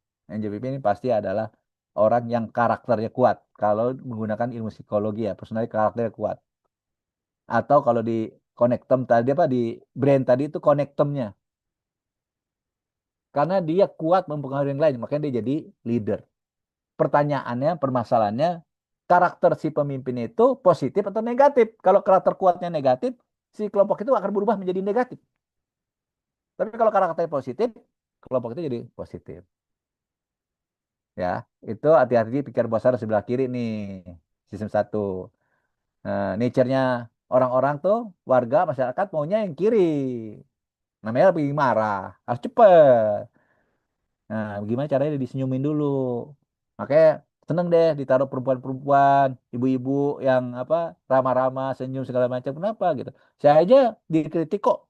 Pak Bambang, fotonya di Instagram, di Facebook, senyum dong. Kayaknya, oh, oke belajar senyum, senyum. Gitu kan. Hebat ya, susah ya jadi provider. Padahal ada masalah di rumah tangga segala macam, tapi tetap senyum gitu kan. Jadi kalau atasannya suruh mencat bawahannya, cari yang jarang senyum tuh jangan taruh di front end, taruh di belakang aja lah, gitu. Ya kan? Emang mau gitu kok. Karena mainannya kan mereka like and dislike, bukan masalah sesuai prosedur atau enggak prosedur gitu. Ada yang baru. Nah, Bambang, maaf untuk waktunya sisa 2 menit lagi. 2 menit lagi, oke. Ada di sirkuit brand network ini, yang pertama kita selalu sebenarnya default mode network ya. Jadi otak produktif. Kalau kita ngeliat orang berjalan, bawa motor, cicik-cicik, walaupun kita udah ngeliat lagi, kita bisa ngebayangin dia pergi situ. Produktif. Namanya default mode network. Dalam bengong, default mode network. Kalau udah central executive network, udah mau ligatin kesadaran. Pertanyaannya, jahat yang mana? Gitu kan. Ada nanti tuh, ya kan? Misalnya ada dompet ketinggalan, ya, di airport, ada duitnya dolar. Kalau ngikutin prefrontal cortex, wah saya lagi butuh duit, saya ambil nih. Tapi kalau default mode network nggak bisa, itu bukan hak kamu, gitu kan? Misalnya harus dibalikin. Nah tengah-tengahnya namanya salience network. Nah kapan-kapan cari referensi. Tiga ini sekarang lagi modern. Jadi bukan struktur otak, tapi lebih kepada jaringan. Ini juga bagus nih, how set bisa dibaca deh. Pengalaman pilot-pilot itu pada saat detik-detik. Ini yang saya kembangkan. Jadi BIS itu bukan Bambang Iman Santos, tapi Brain Information System ya. Jadi input sampai output gitu kan. Nah input itu bisa dari sensori, bahkan di luar yang 5 itu kita bisa. Misalnya frekuensi di bawah 20 Hz. Memang nggak bisa gerlang telinga, tapi bisa masuk dari bulu-bulu halus di badan misalnya gitu. Jadi input itu dari luar sama dari dalam. Ya, stimulus, kalau bahasa psikologi ada respon. Tapi mereka lupa bahwa manusia itu bukan mesin. Depannya organ. Jadi gak usah dites orang berbeda. Dikasih informasi yang sama kepada orang yang sama, tapi jamnya berbeda. Outputnya bisa beda. Ini dikembangin nih, gitu kan. Memang benar, information system itu ada subsistemnya. Ada central nervous system, CNS. Ada etheric nervous center, itu di apa yang berhubungan dengan pencernaan. Ada namanya peripheral network system. Ntar kapan-kapan kita bahas. Jadi apa ini ya. Duh. Ada juga nanti GBM ya, apa BGM. Jadi kinerja kita tidak hanya ditentuin dengan brain aja. Jadi otak perut tuh penting ya. Otak perut tuh di dalam ada neuron. Kapan-kapan sama mikrobiologi. Nah, ini terkait dengan teknologi AI gak bakal menggantikan manusia, tapi manusia yang anti teknologi dan AI akan tergantikan. Generasi juga beda nih. Kalau saya dengan Mas Hedi masih masuk digital imigran, bukan digital native. Yang umur 20-an digital native. Digital imigran tuh ciri-cirinya sok belaga, pura-pura ngerti teknologi, padahal sebenarnya enggak gitu. Ya beradaptasi. Contohnya, saya meeting sama ke klien, kliennya bilang, bahannya dikirim ya, lewat WhatsApp, udah dikirim. Eh, sorry, jangan cuma WhatsApp, karena WhatsApp sering kehapus, email juga, udah di email. Terus minggu depan kita meeting ke tempatnya, ada sekretarisnya, di print juga. Berarti kemarin-kemarin belum dibaca. Itu namanya ciri-ciri digital imigran. Baik, Pak Ini, Bambang, ini waktunya generasi juga ya, generasi kembali beda. lagi, Pak. Ini, jadi chemicals juga tentang bias juga menentukan ya. Yang terakhir itu sebenarnya implementasi. Ini aja dihafalin nih. Otak suka novelty, otak suka familiarity, prediktif, feedback konstruktif. Ini kemana-mana sih ini. Contoh nih, ya kan? Didengarkan, akui, itu semua turunannya. Coba nanti ya. Nanti kapan-kapan kita bahas lah, ya kan? Amigdala, arah sistem otak yang memicu ini kan.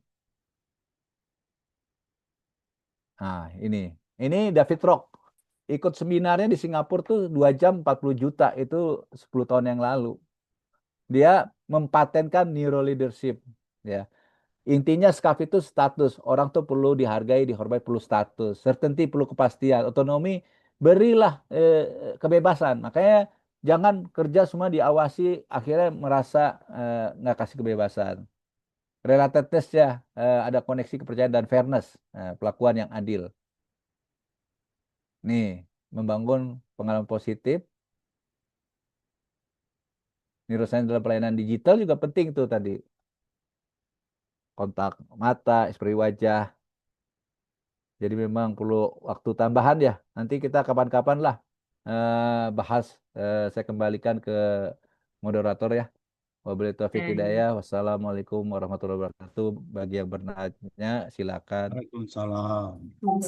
Waalaikumsalam warahmatullahi Waalaikumsalam, Bapak. Waalaikumsalam warahmatullahi Baik, wabarakatuh. terima kasih kami sampaikan kepada Pak Bambang atas Waalaikumsalam. Waalaikumsalam. Waalaikumsalam. Ya, Bapak Ibu. Sangat-sangat refleksi banget dengan tantangan Waalaikumsalam online warahmatullahi saat ini. wabarakatuh. Waalaikumsalam. Waalaikumsalam. Terima kasih. Selamat siang. Waalaikumsalam. Mungkin selanjutnya Bapak Ibu kita akan memasuki sesi diskusi dan juga sesi tanya jawab ya kepada para Bapak Ibu Waalaikumsalam. semuanya. Jika ingin bertanya, dipersilakan untuk mengangkat tangan secara virtual dengan ada fitur yaitu namanya raise hand. Silakan Bapak Ibu jika ingin bertanya, silakan ingin klik fitur raise hand. Nah, atau Bapak Ibu bisa mengetik pertanyaannya melalui kolom chat gitu ya dengan menyebutkan nama dan juga unit kerjanya. Dan sesi tanya jawab ini akan kami buka tiga orang penanya terlebih dahulu ya Bapak Ibu. Oke, di sini sudah terlihat ada dua orang penanya pertama yaitu ada Bapak Sri Muhammad Salman dan juga Bapak. Nah, mungkin untuk orang pertama penanya yaitu Bapak Sri Muhammad Salman, boleh untuk bertanya kepada para narasumber kami. Assalamualaikum warahmatullahi wabarakatuh. Selamat siang Indonesia. Masuk sebentar lagi zuhur. Mohon izin Pak Bambang, ini materinya kayaknya materi 2x24 jam pelatihan harusnya. Luar biasa. Ini harus dengan tidak cukup dengan teori, kayaknya harus ada praktek yang disampaikan. Tapi izin yang ingin saya sampaikan dalam pertanyaannya, ya insya Allah karena ini juga sampai jadi masuk ke ranah kayaknya ke ranah keluarga, ke anak, ini juga kayaknya butuh neuroscience untuk mempelajari bagaimana tindak untuk melakukan tindak secara psikologis terhadap anggota keluarga. Izin bertanya Bapak, untuk sampai ke manusia yang dia tetap loyal tapi dalam melakukan analisa dia tetap bebas, tidak terpaku, tidak terkungkung, itu bentuknya seperti apa Bapak? Kan kalau misalnya orang terlalu terstruktur biasanya ada gap, ada tembok-tembok yang kadang-kadang di neuron kita tuh kita sudah mengajukan proposal, tiba-tiba oh ini ada masalah gini-gini, tak putus satu gitu kan. Mohon arahannya Pak Bambang Iman. Ya, terima kasih Pak siapa tadi Pak Singgi? Siapa tadi? Salman, Bapak. Pak Salman ya, Pak Salman. Mudah-mudahan dalam keadaan sehat walafiat terus ya. Jadi itu yang dimaksud cognitive flexibility ya. Flexibility kognitif itu harus kita latih. Satu. Terus yang kedua, kebebasan itu tetap ada batasnya sebenarnya. Makanya kalau non sewu ya kalau yang di Muslim tapi di Islam tapi yang saya yakin di agama lain juga pasti diajarkan ya. Itu tidak ada sesuatu yang berlebihan, nggak boleh, ya kan? Makan minum, bahkan makannya diatur sepertiga makan minum dan udara gitu kan. Nah, makanlah sebelum lapar, berhentilah sebelum kenyang gitu-gitu kan ada. Jadi sama di brand seperti itu. Jadi kebebasan itu maksudnya begini. Contoh misalnya pola belajar zaman dulu untuk ngangkat tangan aja mau nanya takut gitu. Takutnya tuh bukan takut gimana, takut tanyanya aja salah gitu. Takut diledekin teman-teman juga kali ya. Atau memang gurunya nggak suka nanya gitu kan. Kayak jadi akhirnya kita nggak berkembang tuh gitu. Padahal kan creating new synapse ya, suatu yang baru kan kita harus bertumbuh terus. Percuma kita punya 86 miliar, 100 miliar, tapi nggak dikonek-konekin gitu kan. Terus di doktrin lagi, kita tuh 3,5 abad dijajah karena bodoh segala macam. Nggak bisa begitu juga. Indonesia ini peradabannya maju loh. Coba itu bisa bangun Borobudur segala macam gitu kan. Coba deh. Kemarin istri saya S3-nya itu ngomongin signage, orientasi wayfinding system itu ternyata udah ada di Jawa namanya Pancar Jalmo ya. Dia kan selalu tuh makanya saya berapa tahun ke Jogja terus teman-teman Jakarta kok ngomongnya berubah sih, ngomongnya utara selatan timur barat ngalor ngidul gitu kan, udah terbiasa. Jadi terutama kalau tadi ya kita bisa ngelihat itu kan pathway-nya ya, mana yang ditebalkan. Kalau udah biasa kerja, ya masuk disiplin segala macam, memang ijonya kuat tadi, structural thinking-nya kuat. Tapi dia bisa berubah gitu loh. Kaku gitu kan, bisa berubah. Yang paling penting, saya nggak tahu Pak Saman usianya berapa nih. Ada namanya critical age, bisa dicatat antara 50 tahun sampai 55 tahun. 50 sampai 55 tahun. Tapi ada yang lebih awal, ada yang lebih telat. Itu jangan sampai kita bilang hardwire. Jadi banyak di Indonesia bahkan profesor, doktor, S3, S2 itu banyak yang kena. Jadi yang bilang hardwire gitu gini. Tadi kan baru lahir 130 miliar sel otak. Tapi ini kan makan energi banyak nih. Dia harus pruning, dirontokkan. Sampai umur 3 tahun nanti antara 86 sampai 109 sampai sekarang kita nih. Setiap saat nyambung-nyambung, putus-putus terjadi. Yang tumbuh baru neurogenesis terjadi. Tapi banyak juga yang mati pruning. Bagaimana dia menstimulus supaya tumbuh sel otak itu ada bahkan sampai sambung-sambungnya itu dengan tetap berkomunikasi. Makanya kalau punya orang tua kan sering ditanya orang tua berapa usia 80 biar sehat-sehat di rumah, harusnya tetap ditemani dengan cuma satu orang. Dia ketemu teman lama, dia akan reconnection tadi apa relearning, dia membagikan lagi, mengkonek-konekkan lagi, ketemu teman lama, ketemu orang baru, dia juga bagus, creating new synapse. Cuman sayangnya orang tua itu karena saking wise-nya dia maunya dalam berkomunikasi lebih banyak mendengar. Enggak, kita ingetin, Bapak juga tetap harus ngomong. Karena kesehatan otak menentukan kesehatan seluruh badannya dia. Jadi itu yang lebih penting. Kenapa 50 sampai 55 dibilang critical age? Karena dengan dia profesornya, dengan dia S3 aja udah belajar, terus dengan pengalaman hidupnya udah banyak, dia nggak mau lagi menerima masukan orang lain. Itu yang bahaya. Dia nggak mau dengerin lagi, hardwire. Akhirnya stimulan untuk tumbuh neuron baru dan sinapsnya nggak banyak, sementara pruning terus terjadi. Akhirnya kenapa? Kena Alzheimer, kena Parkinson, kena penyakit-penyakit demensia lainnya. Jadi cara pikir aja merubah, bukan hanya merugikan orang lain, merugikan dirinya sendiri. Gitu loh. Jadi itu ya, artinya flexibility diartikan secara luas. Memang benar harus diatur dong, gitu kan. Nggak mau semuanya hidup semua, karena kan kita hidup berdampingan. Sekarang gini deh esensinya. Tadi kan risetnya udah jauh ya. Ternyata si onggok kabel itu semua berbeda. Kok kita pikir-pikir kenapa sih Tuhan Allah menciptakan manusia itu berbeda-beda? Oh, sekarang ditangkap diversity itu jadi penting di manajemen. Justru kita perlu keberagaman. Karena untuk saling melengkapi. Sehingga kita saling membutuhkan, saling bantu. Makanya tadi manusia paling mulia, manusia yang paling banyak bermanfaat buat orang lain. Clear gitu loh. Ya kan?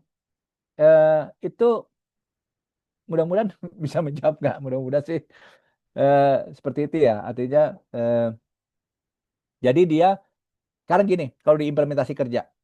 Dulu saya kerja baru muda, terus akhirnya kata atasannya, Pak Bambang tolong carilah timnya, rekrut gitu ya. Yang bisa bantuin kamu, kasihan kamu kerja banyak. Oke, kita rekrut. Pertanyaannya ini jujur ya. Kalau kita mau ngerekrut tim kita, bawahan kita, pasti nyarinya mau yang mirip-mirip kita kan?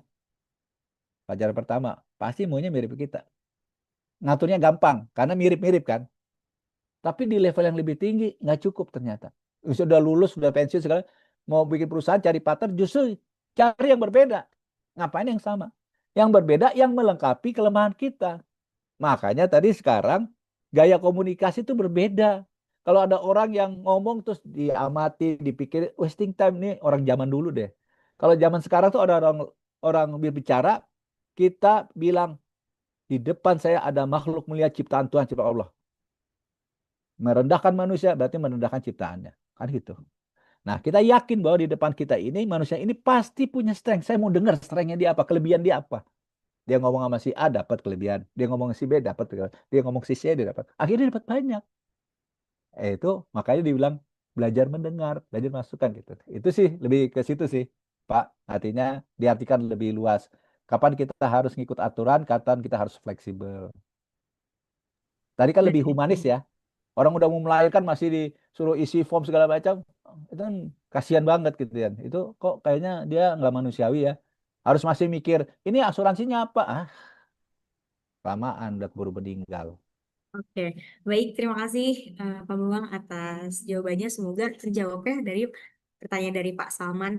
Oke, mungkin karena mendekati waktu untuk sholat Jumat ya Pak Bambang ya, sesi tanya jawab ini, walaupun banyak Iya. banget pastinya dari Bapak Ibu semuanya untuk bertanya. Nah, kita mungkin satu pertanyaan terakhir aja ya Pak, gitu.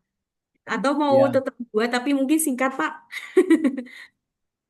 Bagaimana Pak Bambang? Mau? Oh boleh satu pertanyaan boleh. Terus kasih aja nomor saya juga, mungkin teman-teman yang Oh, bisa belum terjawab nanti kan bisa jawab via WA ya. Mungkin nanti baik, habis sholat Jumat saya jawab gitu kan. baik, Monggo. Ada siap-siap. nomor saya kan? Ketik aja Ya di Pak, nanti situ. akan kami Iya. share. Oke, Boleh untuk satu pertanyaan pertanyaan boleh. terakhir, satu terakhirnya di sini ada Mbak Husnul yang sudah on cam juga. Silakan Mbak Husnul untuk bertanya kepada narasumber kami itu Pak Bambang, silakan. Selamat siang Pak Bambang. Selamat siang juga. Ya, perkenalkan nama saya Cusnu dari Biro Umum Pak. Saya ingin Ya. bertanya, apa hubungannya menurut neuroscience antara masyarakat itu kenapa lebih percaya dengan pelayanan yang predictable, jelas, sama konsisten Pak? Udah itu aja sih Pak. Terima kasih. Ya. Jadi masyarakat itu kan kumpulan dari manusia-manusia. Manusia-manusia tadi manusia yang berotak gitu ya. Konotasinya bukan negatif nih.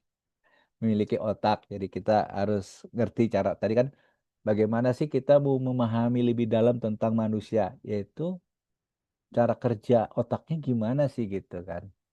Kenapa masyarakat menuntut sesuatu yang pasti, yang prediktif, konsisten? Memang begitu.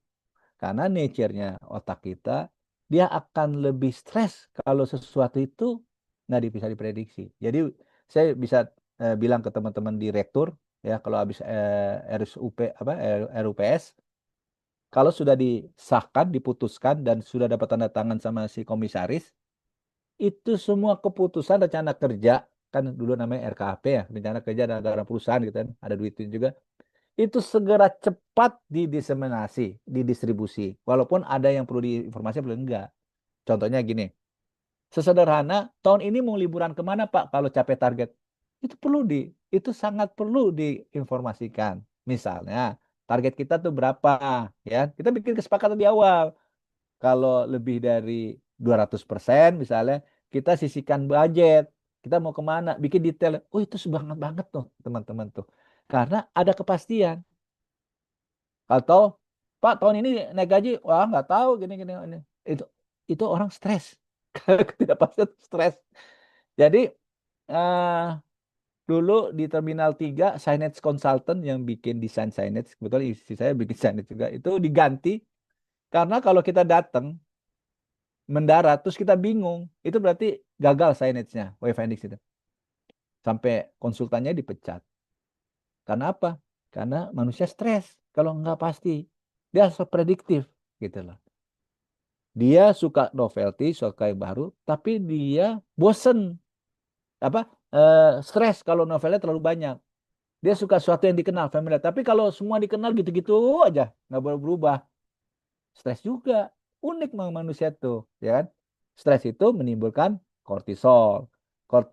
Sebenarnya manusia itu butuh kortisol nggak sih? Butuh ternyata untuk menjaga homeostasis, keseimbangan enzim, neurotransmitter atau hormon gitu kan.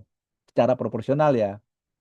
Jadi kita butuh kortisol, kita butuh stres, tapi yang sesuai dengan batas ambang kita. Itu namanya eustress, stres yang positif. Dengan kita bisa menaikkan batas ambang, kita namanya meningkatkan daya resiliensi. Tapi kalau kita jebol aja langsung batas ambangnya, akhirnya banjir kortisol. Banjir kortisol itu yang menyebabkan hubungan antar neuron itu terputus, bahkan neuronnya mati. Itu namanya distress, stres yang negatif. Kalau terjadi bertahun-tahun, ini yang lebih parah lagi. Namanya chronic stress. Jadi tadi kan BGM ya, brain, gut brain, sama mikrobiom. Ada namanya HPA axis.